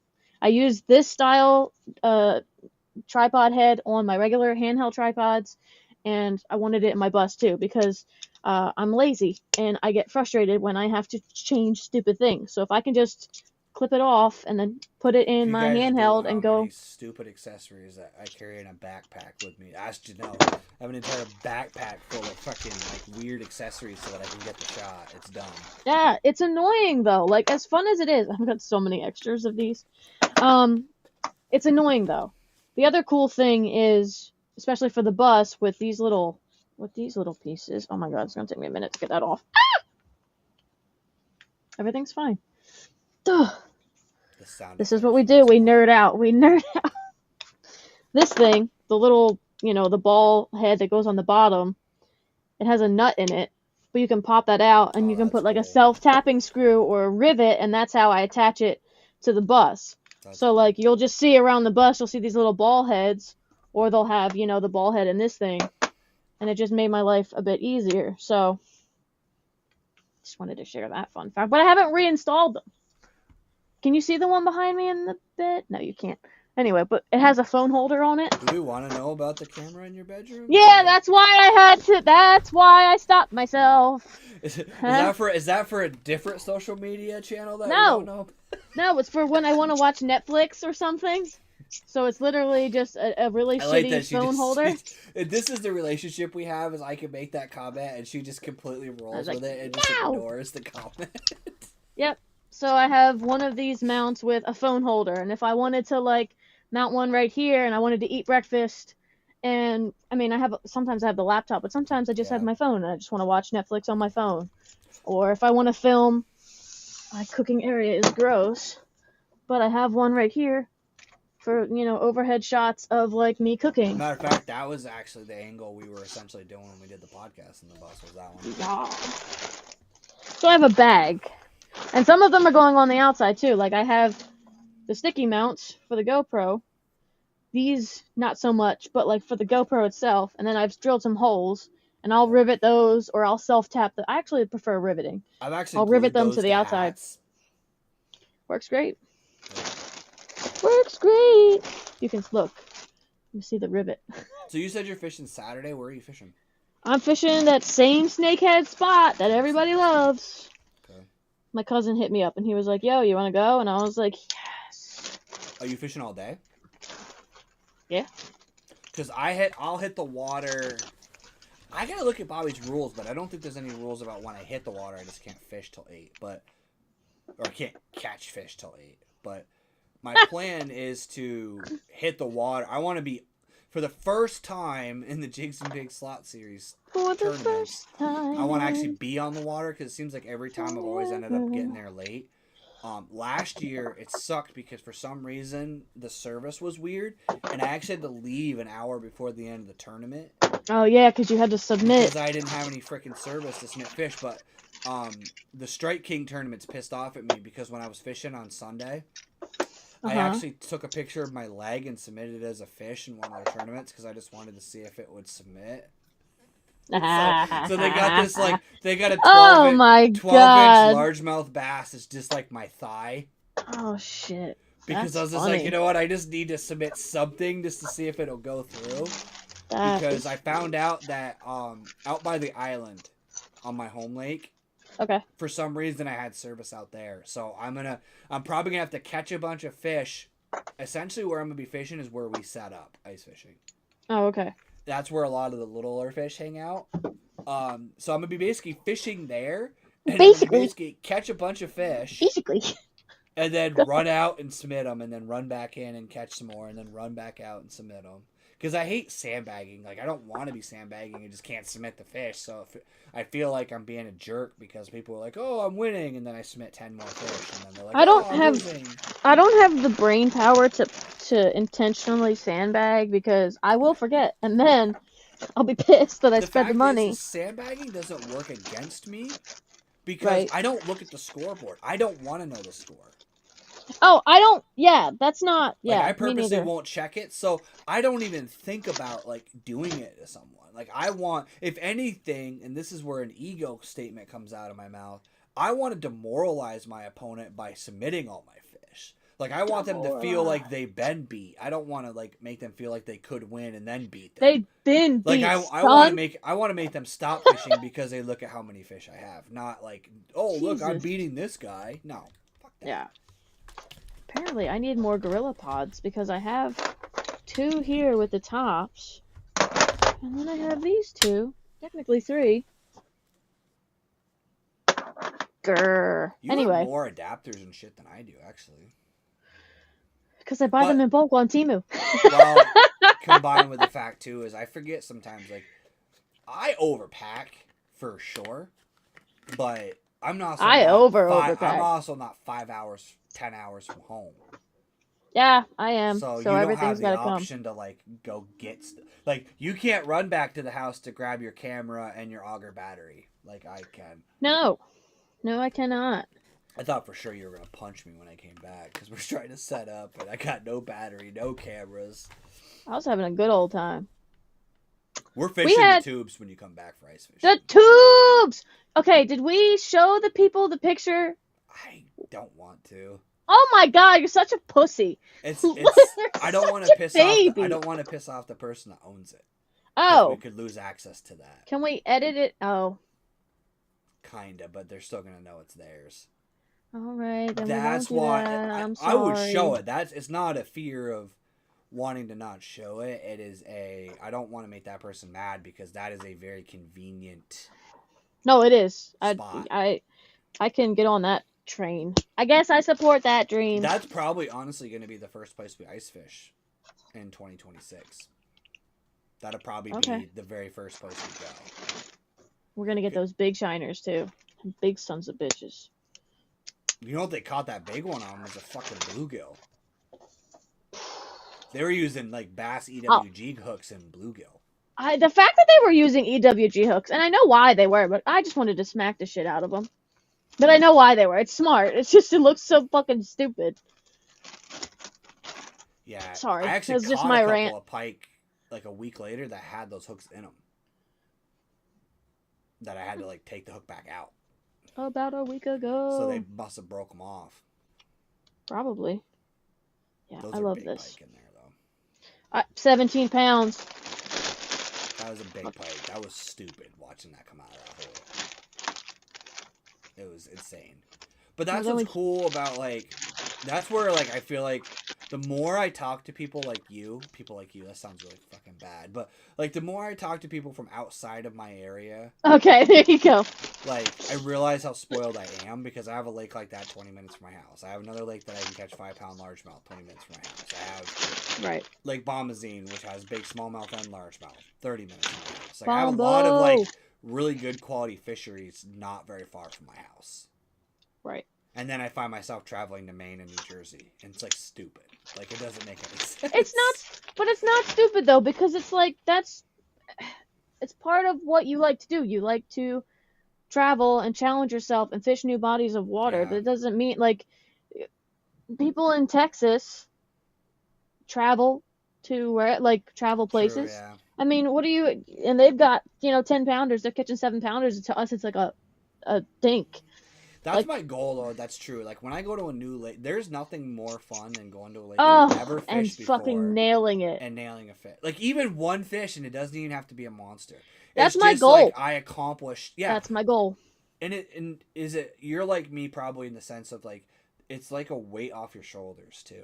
Like you get that. Like I can't relax until I get that first fish. That's true. Like I I'm can't relax having until fun and I'm enjoying yeah, it, but I gotta catch multiple fish. I have well, to, okay, like, yeah, the true. goal, but you're not wrong. Like, I catch one fish, I'm like, all right, you're doing something right. Like, it's the pieces to the puzzle. It's almost, I don't, well, like, oh, it's almost like, I guess, poker, like professional poker. You're getting your hand that's dealt, but you have to play the game, Yeah. with your physical expressions and then your wit as well. As it's just all these little pieces, and that's what I like about it. Also, it gets fucking boring as hell fishing the same body of water all the time. See, I'm glad you say that because it's funny. Bear fishing gives me shit because like I have my home lake. And again, if you guys heard me in the beginning of the podcast, 13 or 14 largemouth. And this is not even pre-spawn fishing yet up here. Like we're talking they were ice fishing 3 weeks ago still. Like Right. like there was places that still have ice up here. Yeah. Water temp, the highest water temp I've gotten is 47. And that's in 3 feet of water. You go out in the deep water and it's mid 40s at best, And Right. I have caught every single time I've gone to my home lake at least 2, if not 5 largemouth. But, and it sounds, again, this whole podcast is like me going, it sounds cocky. But like, this is a lake that I have hundreds of hours. This year, 2025, I've already fished it 3 times, and I don't fish less than like 8 hours. No, So you got to think, I'm literally 24 hours in 2025 on the 17th of April. Yeah. So like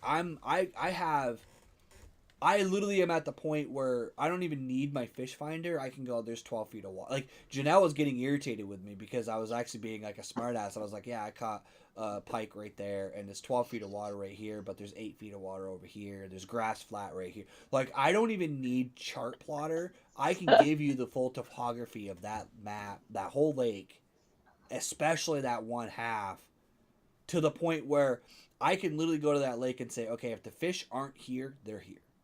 Right. And it's fun, and it's really cool to make content, and it's really cool to make videos for you guys. Yeah. But it's not a challenge. That's why I do tournaments. That's why I do the stuff that I do, is because I want to get better. I want to improve. I'm actually starting. I have a fish journal this year that I'm keeping track of all my fish catches again. I'm adding it to older data just to kind of have a cumulative data supply.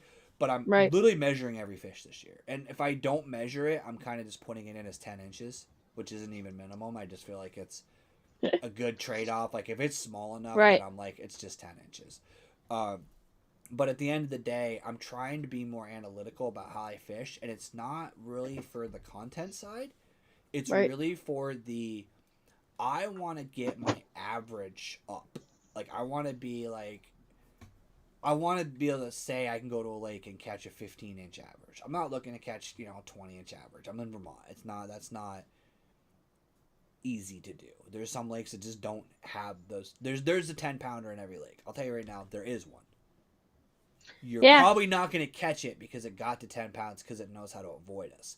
But I'm trying to be more detail-oriented in what I'm doing and find the little details, and there's 2 reasons for that. One is to challenge myself, and I'm going to be fishing, and you guys are going to see it, and Janelle and me have talked about it a little bit, and you guys don't even know that I've been trying to record and complete a video series about Lake Bombazine for 2 years now, and I'm getting closer, and I have a bunch of episodes pre-recorded, but I'm not going to release them until it's a complete show.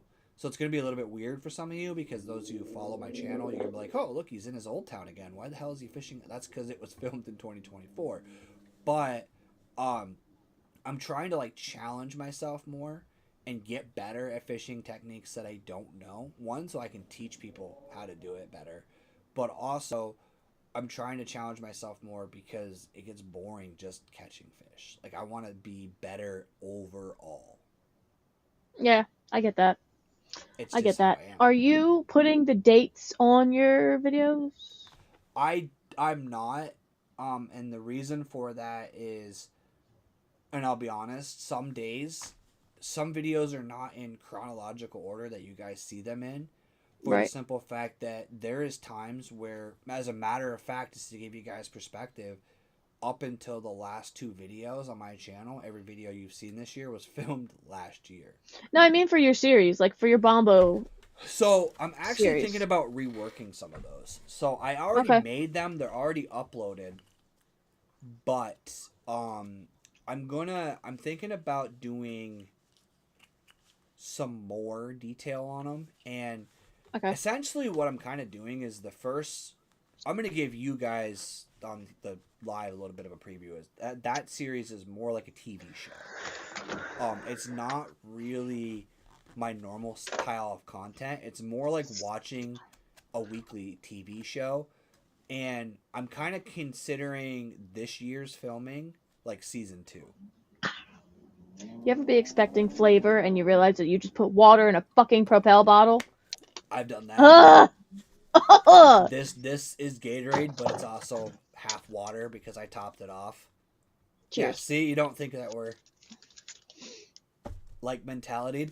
But no, that series basically this year is going to be, like season 2. Right. And I was actually, you literally would be watching the first episode this week if I had left the release schedule the same. But I felt like I would rather make the full series. And again, I'll give you guys kind of like a trailer for it. Is literally Lake Bombazine has been my nemesis for years. It is a lake that I have never had good success on. And I wanted to figure it out because at the time I had a tournament there. But also, it's a big body of water that everybody around me goes, oh my god, the fish are so big and you catch so many quality fish out of there. And And you I'm don't. like, I catch fucking dinks, and I never. The day I was talking to Janelle when she caught that snakehead, that's where I was, and I didn't catch a goddamn thing all day. So I'm trying to like make a video series about. It sounds really stupid, but I'm making a video series about how I suck at a lake and how I'm trying to overcome that. And that's why it's a little bit different content, because it has a lot more detail and map charts and more, like, there's literally going to be episodes where I don't catch fish Yeah. at all. It's going to be me Yeah. going, okay, I suck today. This is what I need to do to adjust. It's more like a I Steve suck Irwin today. type of video where I'm out in the wilderness adventuring. Don't you dare. Don't you dare compare yourself to fucking Steve Irwin. God rest your soul. Don't you dare. Don't even. Don't even. He is the great. Wow. Top 5. Top Fair enough. 5.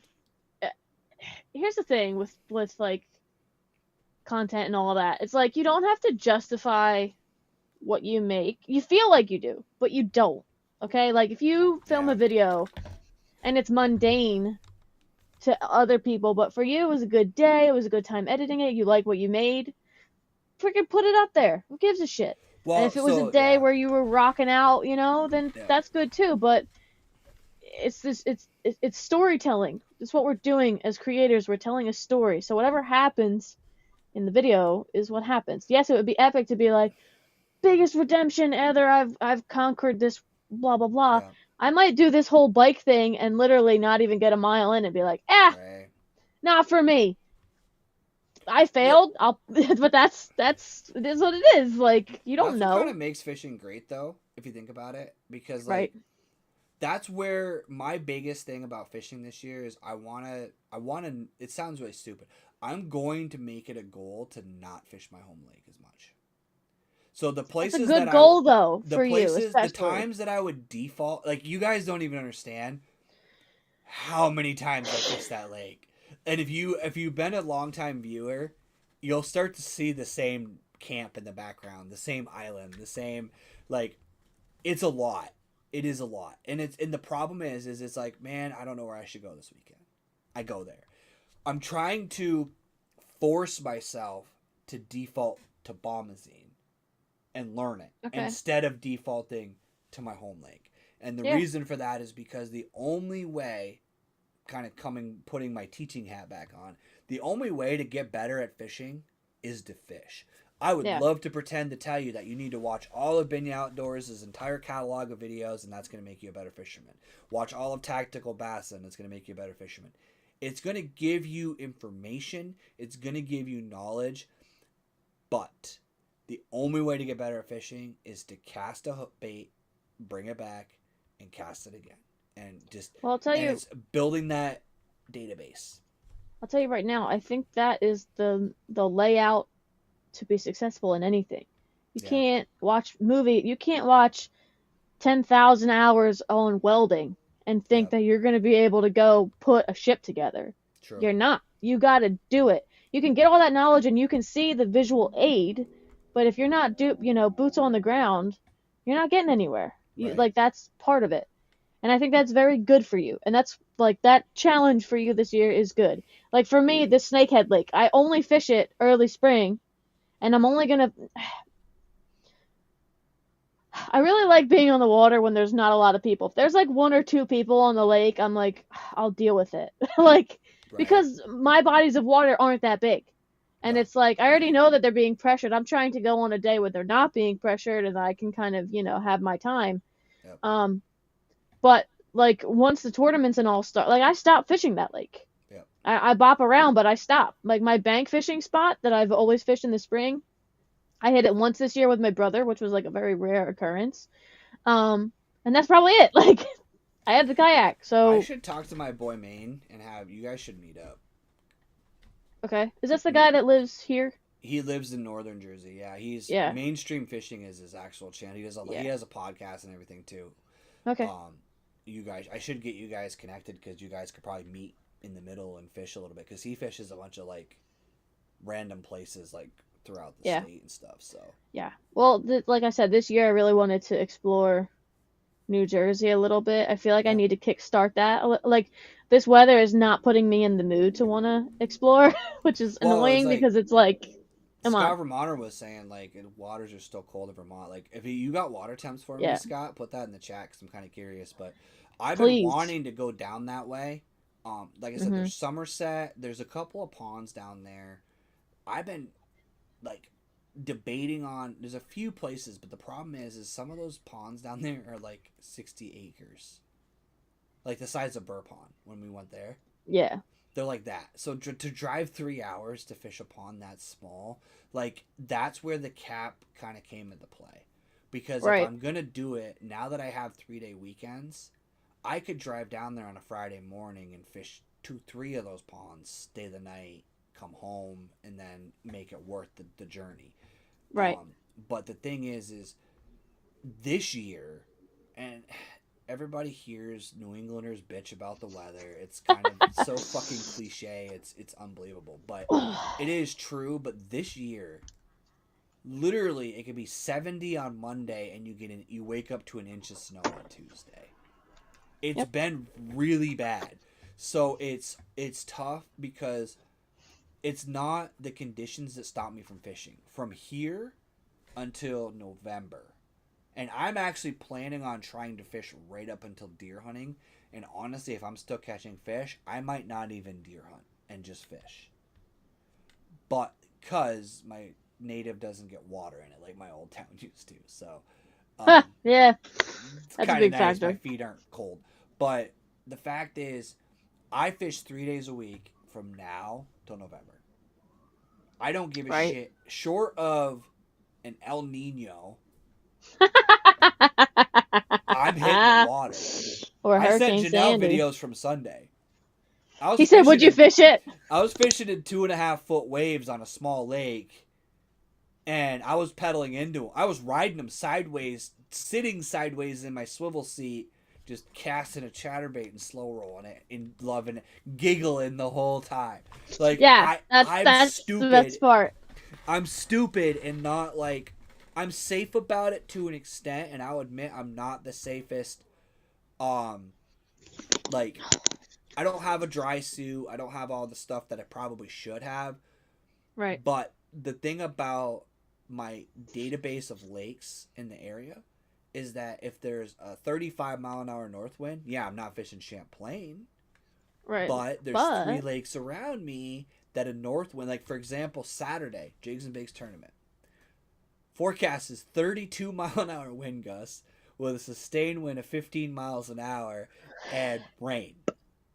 Potential rain. That's what we've been getting. That's like, we have one day where it's like this, and then the next 3 days is like that, and I'm like, it's cold rain. It's not even warm. It's fucking cold. I was on the water, and I had the claw. I couldn't open my hand. By the end of the day, my hand was stuck. For those of you on audio only, I'm literally sitting here like my hand was stuck like this. And my feet hurt, my back hurt. I have a bad ACL and sciatica, so when I hit that cold weather at some point, my back is just rock hard. But like bad ACL and sciatica. Yeah. My sciatica was flaring. Yeah. I call it my knee-dar because I know when I'm like that old guy that knows it's gonna rain because my knee swells up the day before. But literally, I couldn't feel my fingers anymore. I couldn't feel my face anymore, and I was actually fishing Burr Pond, as a matter of fact, and I just kept fishing. But like, it is miserable to fish in those conditions, and unfortunately, it's different a month from now. Right. Yeah. It's quick. When that spawn hits and they're active, it's worth suffering. When you spend 6.5 hours and you come home and you literally sit in your truck after fishing and you can't record your outro because you keep shivering, you need to like rethink your life's decision because you only caught a 12-inch bass that day and didn't even make a video out of it.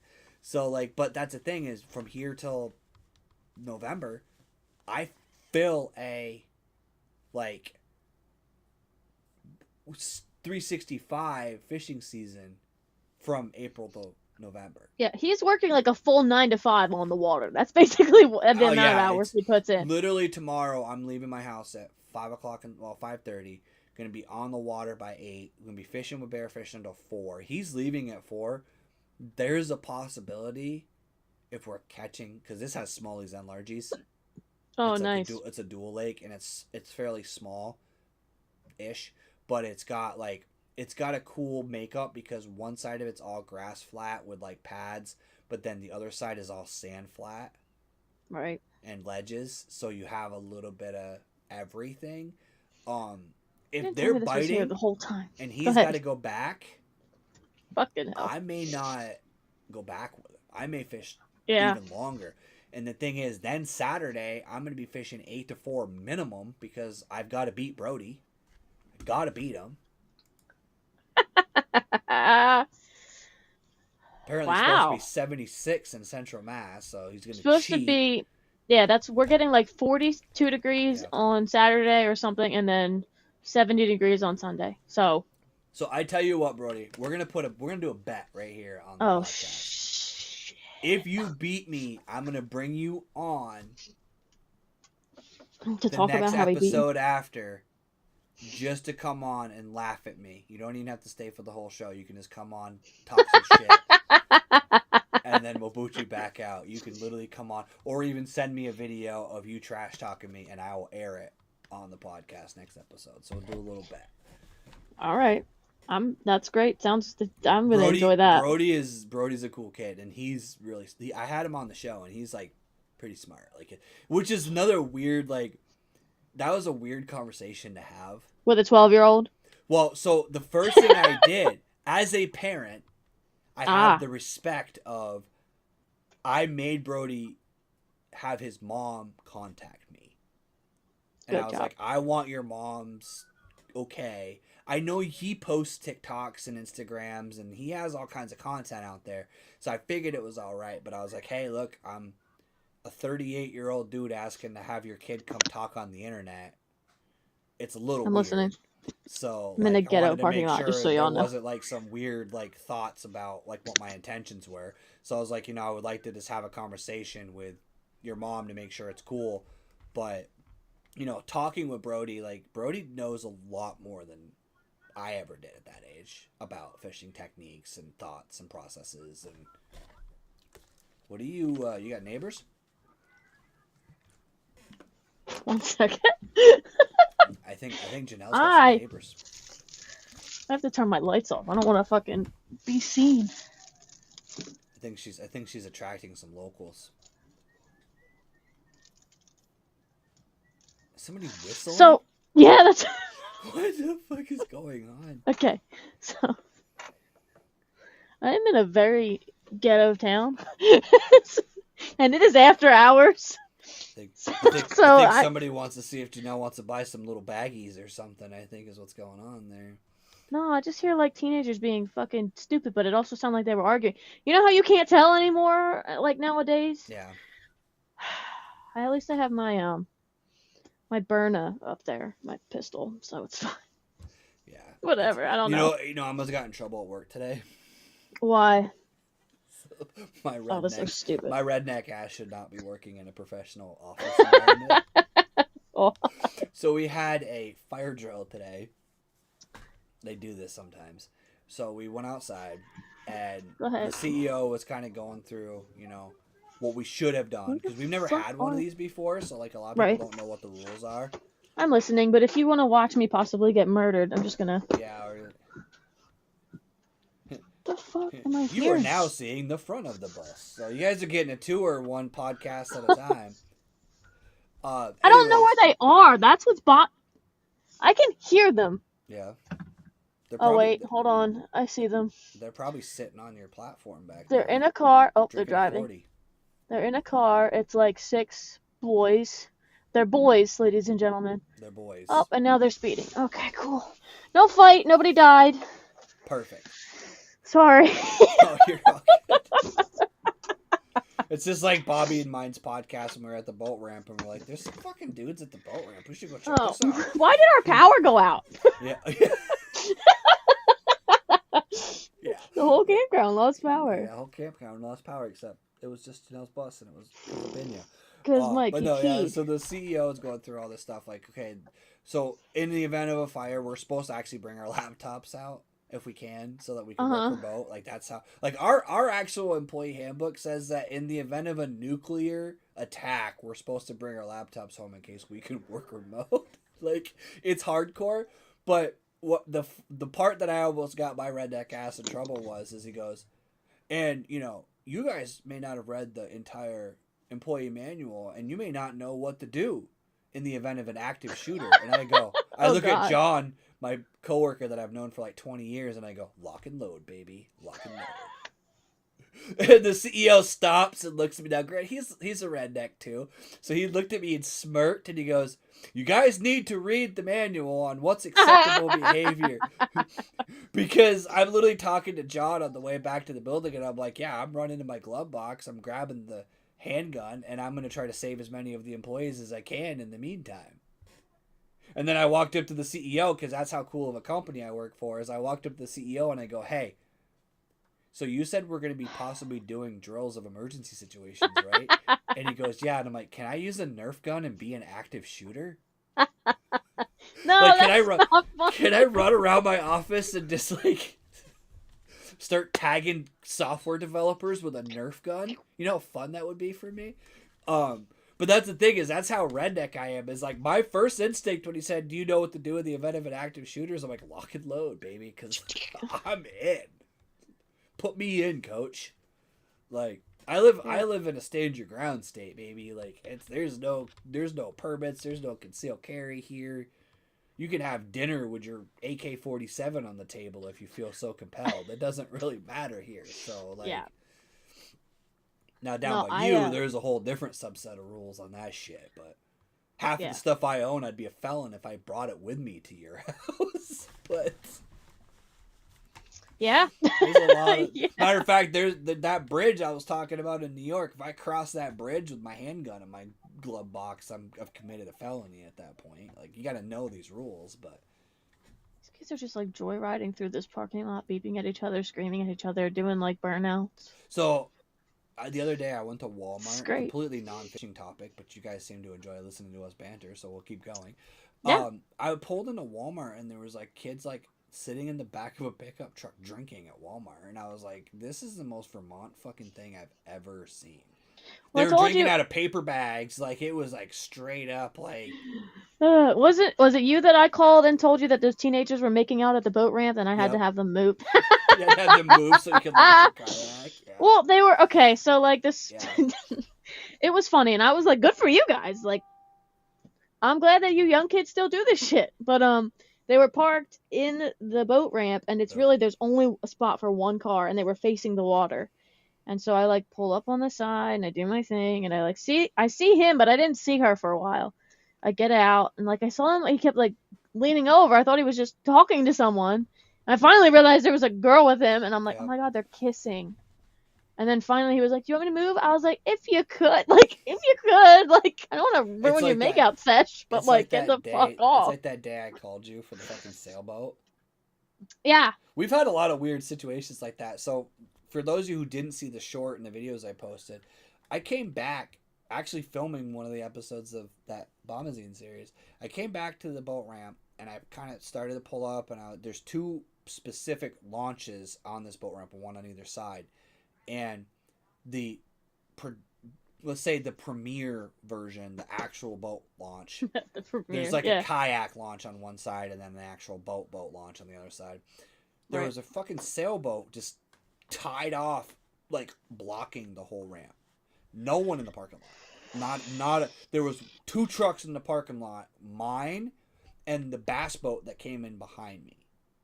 So I actually let him go and launch his boat because I'm in a kayak and I'm like, I can just pull up on shore and you can get your boat out on the kayak launch. Right. Whatever.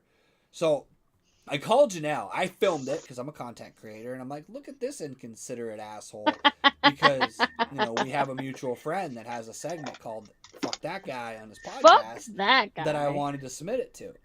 So I'm filming it, and then I pack my kayak up, and I'm talking to Janelle about the day. And as I'm talking to Janelle, this fucking Jeep pulls in with a sailboat trailer, God and I'm damn. like, hold on. I gotta call you back. So I hang up on her, pull my phone out, zoom in, record this guy. And then I call her back. And I didn't think nothing of it. As a content creator, I'm like, I'm just going to edit this up and be like, look at this jerk off. The guy, after I get back on the phone with Janelle, goes, were you recording me? And you guys got to understand, I'm a lot smaller now than I was, but I was almost 350 at that point. Okay, I was like time out. 300. What I happened? just saw a 4-door car with a teenager standing in the sunroof with a Nerf gun, zooming past somebody else trying to shoot them with a Nerf fucking gun. Jesus Christ! I love it. I'm Hey, at sorry. least it's a Nerf gun. Anyway, At least it's no. a Nerf gun. it was red, orange. It was Nerf orange. So Gotcha. So I'm talking to Sorry. Janelle, and I'm like, you can't believe this guy actually showed back up. And she's like, really? And then, like, he comes out of his car and starts huffing it across the parking lot. And again, Yep. you have to understand, I'm smaller now, but I was like 340. So I'm 6 foot tall, 340, with a fucking kayak trailer and a redneck F-150. So I'm clearly not like accurate. some freaking little guy that's gonna like walk away. This guy goes, were you recording me? And I go, yeah, I have a YouTube channel I was recording. He goes, oh, okay. And he thought about it for a second. He goes, well, why? And I was like, because you're an inconsiderate fucking asshole that's been blocking the ramp for 2.5 hours. Mike said this. I'm on the other side, safe and sound, completely many states away, and I'm like, oh my god, we're gonna get our ass kicked. Yeah. I was like, holy fuck, Did he just say that? And he starts coming across the parking lot and he goes, "What the fuck did you just say?" And I was like, "You're being a fucking prick." And I'm going back and forth to this guy. And he's like, "I do this all the time." And I'm like, "Clearly you don't fucking know how to do it because you didn't even have the trailer here to pull the fucking boat out with." And I'm going back and forth to this guy and he's like, "You're just mad." And I'm like, "Why would I?" Yeah, I'm mad because you prevented me from getting off the water as fast because you don't know proper etiquette. And that's one thing. That's actually one of the reasons that I'm not, I don't want to be using it as an excuse, but that's one of the reasons I'm not as good at that lake, because I can't, and this is a saying I've used a lot, but I still find it funny to myself, is I'm more likely to catch an assault charge than a bass at that boat ramp because it is loaded with jet skis, dumb wake boats, fucking idiots, just bruh. people who borrowed their dad's ski boat but have never driven or backed a trailer in their life. Just this stuff that, like, I grew up in a fisherman's world. I grew up with a dad who, you had a team. You had someone who backed the trailer up. You had someone who held on to the boat on the dock, and as soon as the trailer hit the water, they jumped in the boat, they pushed it off the dock, they drove it on. You had somebody who was standing on the trailer that was cranking that boat onto the trailer, and then when you got out of the water, somebody pulled the plug. Like, you had a system. You got from taking the boat off the lake, tying it to the dock, to the boat and the trailer being out of the way for the next person should take you less than 5 minutes. And there's so many times in that lake. I was talking to my wife one day, heading back into the boat ramp, where a guy literally brought his bass boat in, put it on the trailer, in the ramp still, and started putting rod sleeves on his fucking rods, started sorting his tackle. He wasn't even putting his boxes away. He was resorting his tackle. And I was literally talking to my wife, and the problem I have, and Janelle learned this very quickly hanging out with me, is I don't have that, like, you shouldn't say that to people filter.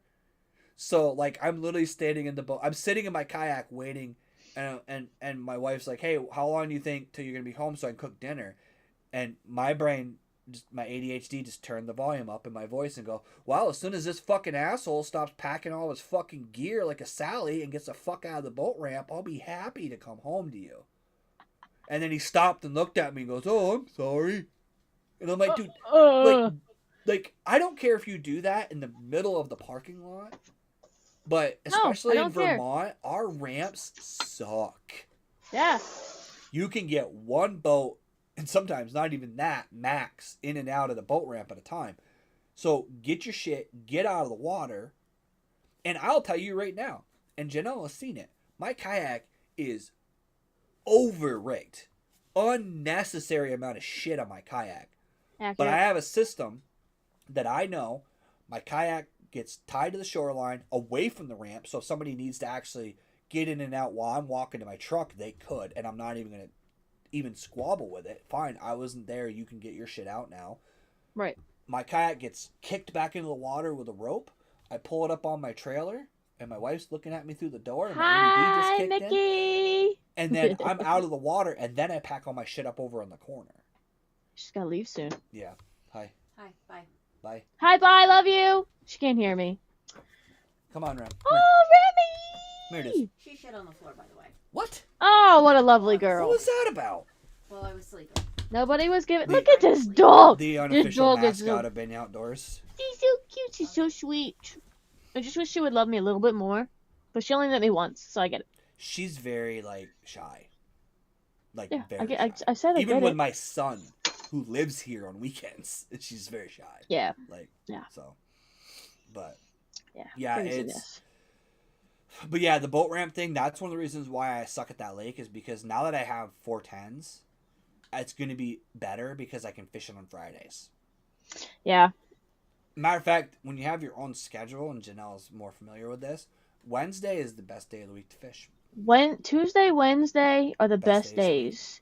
Like, it used to be Monday, but now people have caught on to that. Yep. If you get a Tuesday or a Wednesday, oh my God. What's your logic on it? I'm curious what your thoughts are as to why. Well, bye. I heard. Well, I think just like any okay, so when you're growing up, the weekends are when you have off. You Yep. don't have school, you don't have work, or your parents don't have work. You're able to go fishing.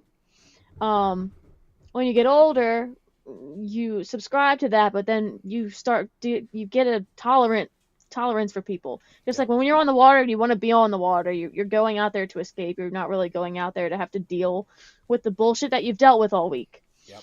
And then on the weekends, you've got pleasure boaters and everything else. You just don't want to have to deal with it. So I think people were like, if I go on Monday or even like a Friday, like Friday before the weekend, because Yep. people are still working or they're going to the shore.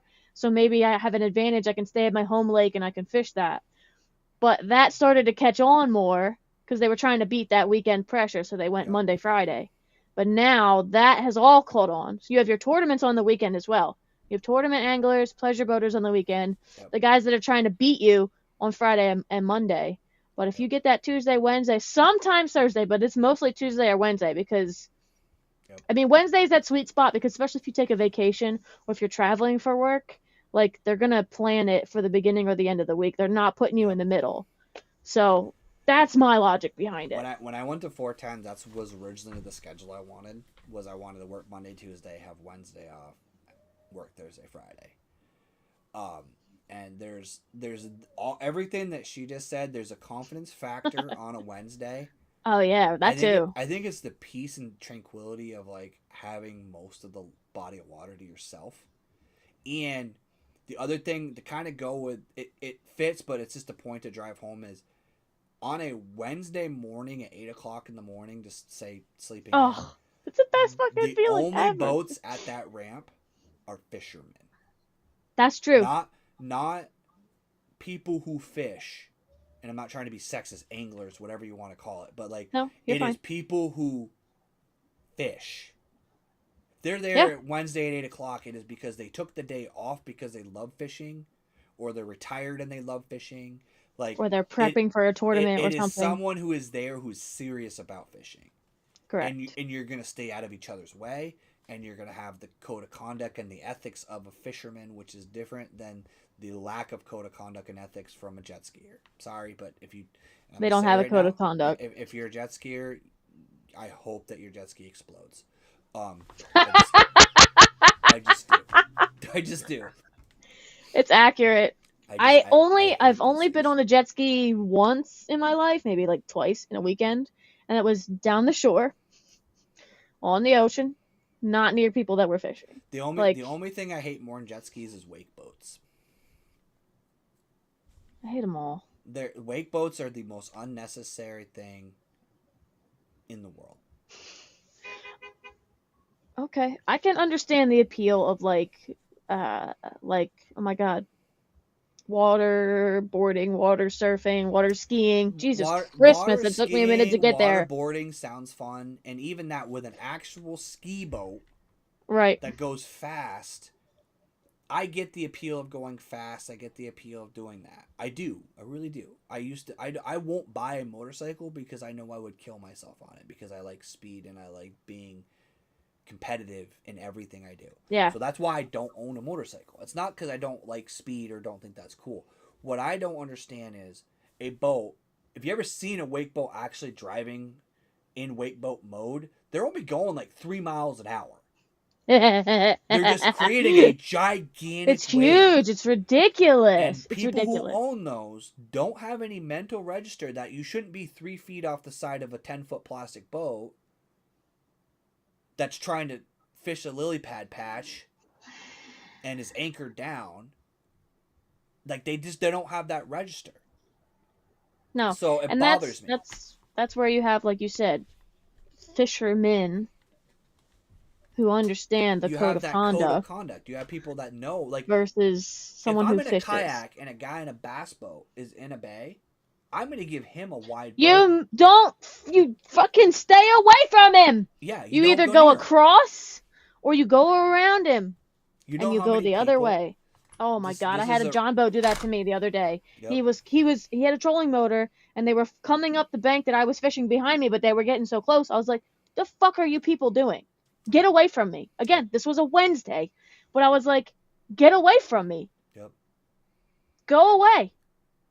Fuck off. Like, You know what drives me the worst? The worst thing The that drives worst. me insane Tell me. is you're fishing a row of docks or a shoreline with laydowns or whatever, right? You're 20, 30 yards offshore because you don't want to spook the fish that are in the tree that you're fishing, right? Yeah. And you're sitting there and you're fishing and you're catching a few fish and you're just kind of drifting down the bank. And here comes Susie and her friend Sally that are out for their morning paddle. Fuck are these names? It's always two Okay. old women that are having a story about some gossip story that they're cackling about the story, and they just come right through in front of you, 6 inches off of that laydown, and they look at you and then stop between you and the laydown and proceed to question you about how What your you do- fishing day is going Yeah. when you're personally trying to keep yourself from throwing a half-ounce swim jig back at their face because they just ruined The whole spot. the whole spot that you've been trying to catch that big bass that you know is in that tree. Right. You've been working your way up to the juicy spot. You I've know had there's going to be a fish on it. I've had people paddle through lily pad fields, Oh my which god. is a pain in the ass to do because they were going along the shoreline instead of going behind me. Jackasses, all Like, of that shit drives me nuts. them. We could do a whole podcast on We should actually we should do that. One of these next episodes. pet peeves. We on should the just water. we should just have a story time and just try to like write down and remember all like the weird dumb shit that's happened on the water. I'll try to actively do that now. As a And content then- creator, one of the things that bugs me too is people don't realize like I think it probably the people in my home lake probably think I'm like not all there. Well, we all know that. Well, because you got to think like they No see way. me show up with this ridiculously over-rigged kayak and all these cameras, right?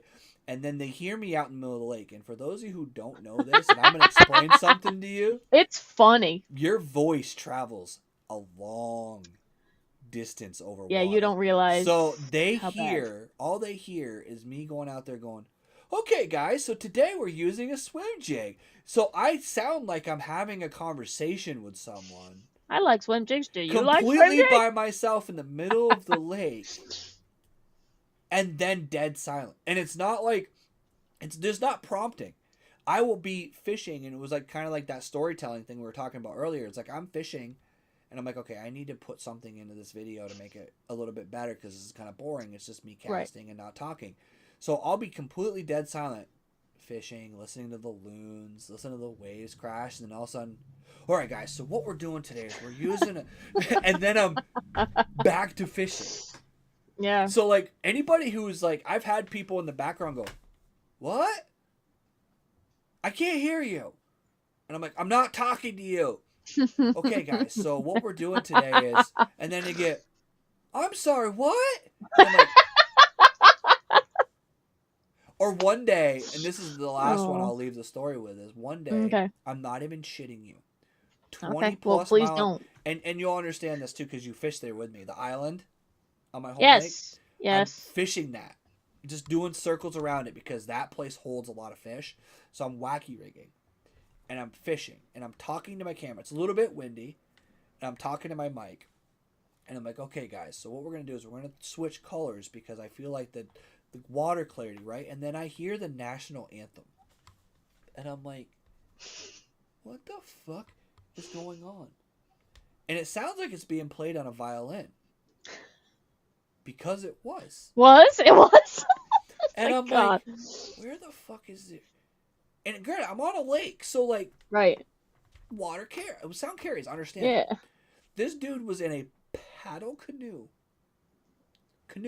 not kayak, canoe. I think his wife kicked him out of the house because he plays his violin too loud. Because this dude is paddling to the middle of the lake Oh my God. and then playing his canoe as he coasted back to shore, and then he'd paddle back out to the middle and play his violin. What kind of fucking Vermont shit is that? That is the craziest on the water story The I have ever worst heard in my part life. was- I'm playing for the loons, everybody. Literally, the worst part was I got demonetized because he was playing a fucking rock song at one point, cover, and then YouTube copyright striked my video and pulled Oh my my audio down. Asshole. And I'm like, dude, it's a fucking idiot in a canoe and a violin. The But yeah, it fucking was the hell weirdest is my thing because I'm mixer? like, what in the fuck? And then I'm watching the dude just paddling his ass off. Hit and then- anchor, buddy. Like, and then playing it until he got back to shore, and then he paddled his ass back off. And I'm like, dude, this dude's got some like stamina because he's not only playing an instrument in a canoe in the wind, but then paddling back out and not being tired. But I'm why like, wouldn't he just stay at the shore and play it? I swear to God, I think his Why wife wouldn't kicked he- him out of the house. And he Why didn't would he want to be in the anywhere near canoe? his camp. Why would he be in the canoe? Go in your I- car. I don't know. A canoe is the last place that I'd be like, you know what? I miss playing the trumpet. Let me just go grab one. Well, Hit and the lake there's real quick. What's- that same lake. There's a store. Okay. They have karaoke on Saturdays. Is this Bomba? Is this It's Where's- homeland, on my home. okay? Okay. Around okay. that I was corner like, I that can bay. understand why you don't fish it. Jeez Louise. No, so one day I literally had Battle of the Bands. So on one side there was a wedding, and they were playing music. And I'm trying not to record the audio because again I can't use my audio and my video at that point. So if you guys ever wondered why all of a sudden my voice just cuts out and I just start playing music and you see me talking, but there's no audio in the video, it's because something happened in the background that I can't use because YouTube will Yep. pull my video. But Or the audio is literally- god awful. Literally, I had a guy play Get Low on a loop for an hour and a half from the store Fuck. while I had, like, slow jams and, like, slow dance music coming from the wedding DJ over in the corner. And, of course, my ADD can't handle that. Because I got to the window, to the wall, and then I got violins and fucking To sweat drop down the orchestra music, so I've got like Bach's Fifth Symphony and fucking Lil Jon Yeah, mixing in my ADHD brain, and I'm just like, I don't know what to do right now. I can't handle this right now. Oh man. And yeah, then, that's and then of course I'm insane. pissed because my audio is all jacked up from my video now because I can't. I actually called Bobby one day. I'm like, dude, listen to this, and he's like, what is going on? And I'm like, it's a battle of the bands, dude. I don't understand. Battle of the Bands. I got DJ drinks a lot and the fucking Fifth Symphony over here. DJ drinks a lot. Oh my god, who is this? Some We should douchebag with a should little probably, penis. let Janelle get out of her parking lot before she... Honestly, people are like, why don't you just stay at the Whole Foods? I'm like, well, apparently I'm gonna get fucking jacked. Nerf gun mafia. I'll shoot him with the thing I have. I'm fucking hurt. I test Janelle shot just it the other starts day. throwing 1 ounce drop shot weights at people. start pegging drop shot weights at Oh people. my god! And And then of you course, see me being- at the end of the night picking I them was back up. I was gonna say because Janelle's like, oh shit, those were the tungsten ones. Hold on, guys, I'll be right back. Fucking kids. But yeah, I tested my pistol out the other day because I haven't changed the CO2 cartridge in it since I first met you. Yeah. When I went and truck camped, it was Yup. the first time I loaded that thing up. I'm like, did that run out? I pinged one off in the bed and it didn't go, and I'm like, oh, and I shot it again and it poof, and I was like, oh shit, damn, let's go. So That's scary. everything's fine. There's just a hole. We're good. Just a hole. Just discharged a weapon in my bust, but this is a hole. It's fine. Boom. Well, you That's gotta fine. make sure that you're safe, kids. But yeah, so yeah, in May we're gonna be doing a trip together, and then For you sure. guys will probably see that content for Janelle's channel. You'll probably see that sometime about 2027. For me, you'll probably I'm see doing that this, stuff and I'm like, wait, what did he just You'll say? probably see it in July, June Yeah, for me, depending on what my dickhead. content schedule is. But from here on out, my goal is one video a week, one podcast a week, either with my not so co-host or one of my other. My not so People. co-host. Adam, I don't know if you're still here. It's after 10, but we will get that to you. If not tonight, tomorrow you will have the information for the winner of that. And I am so Absolutely. sorry that got totally used Yeah. in the world that of sucked. things. It's 1000% Mike's fault, but Okay. I'll take blame too because it's I'm the non co-host. So And we actually should. So Scott Vermonter and Dave live down by Somerset, so we should, when you're up, we should try to. I think that's one of the places I want to do a camp out for, like a summertime fish. Okay. Because it's supposedly loaded with smallmouth. It's a big reservoir. It has a lot of like that overhanging timber kind of structure. I love overhanging timber. So we could, and it's a place that we could easily just literally park your bus in the parking lot near the ramp. We could launch back and forth. Sick. Probably throw your kayak right on my trailer and use my trailer to launch and load, and then You'll be my Uber. Spend a couple days, just, Love it. Because it'd be kind of cool to spend a couple of days camping. Oh yeah, consecutive, 100%. Instead of just doing like one night and then Walmart parking lot like before. You know what I mean? It's where I feel very comfortable. Obviously not in this Whole Foods, but Walmart. Makes sense. All right, But, 2 yeah. hours. Yeah, I gotta get going. I gotta get in my spot for the night and take care of some stuff. So Yeah, so we're gonna end it right here. Whoa, sorry. Next week, guys, we are doing another live stream. Don't know if I'll have a not so co-host. Never know when I'm. I don't know. I co-host. feel like I have something. It's my mom's birthday is that week, so I either have something or I have it on another day. But I think it's Thursday. But I'll let y'all for know. those of you who are still here that made it 2 hours and 20 minutes into this podcast, Thank you so much. We do have Bailey Eichbrett from Serious Angler coming on next week. Ah, And we're working on Dope. possibly getting a roast beef. roast beef. Getting a nice roast beef episode going too. So Yeah, and that'd be dope. probably my boy Rudd and my boy Balls and some other people. So Well, Rudd's on the list of people that I really would like to talk to. we're gonna get him on. He's got some. I mean, he announced it, so I can say he was supposed to come on a while ago, but he was having a baby.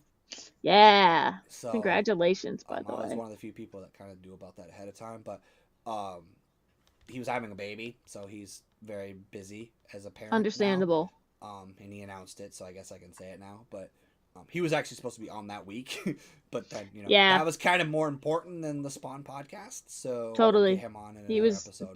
They were spawning their own life. Yeah. So it's all I also good. want to try to get the boys from Bass and Brews on here and do like a collab pod at some point. Well, get your shit together.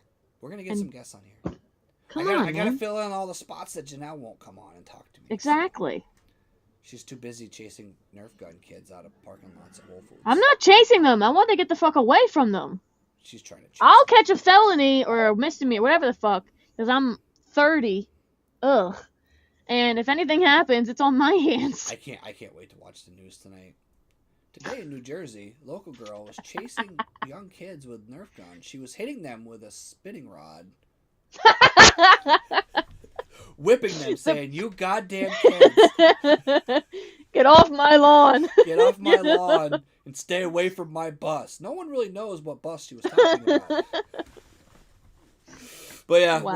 we're gonna end it right here, guys. But we'll be back next week. I'll be back next week. Janelle will be back when she's back. So you guys gotta That's watch right. every episode to find out whether she's here or not. So stay tuned.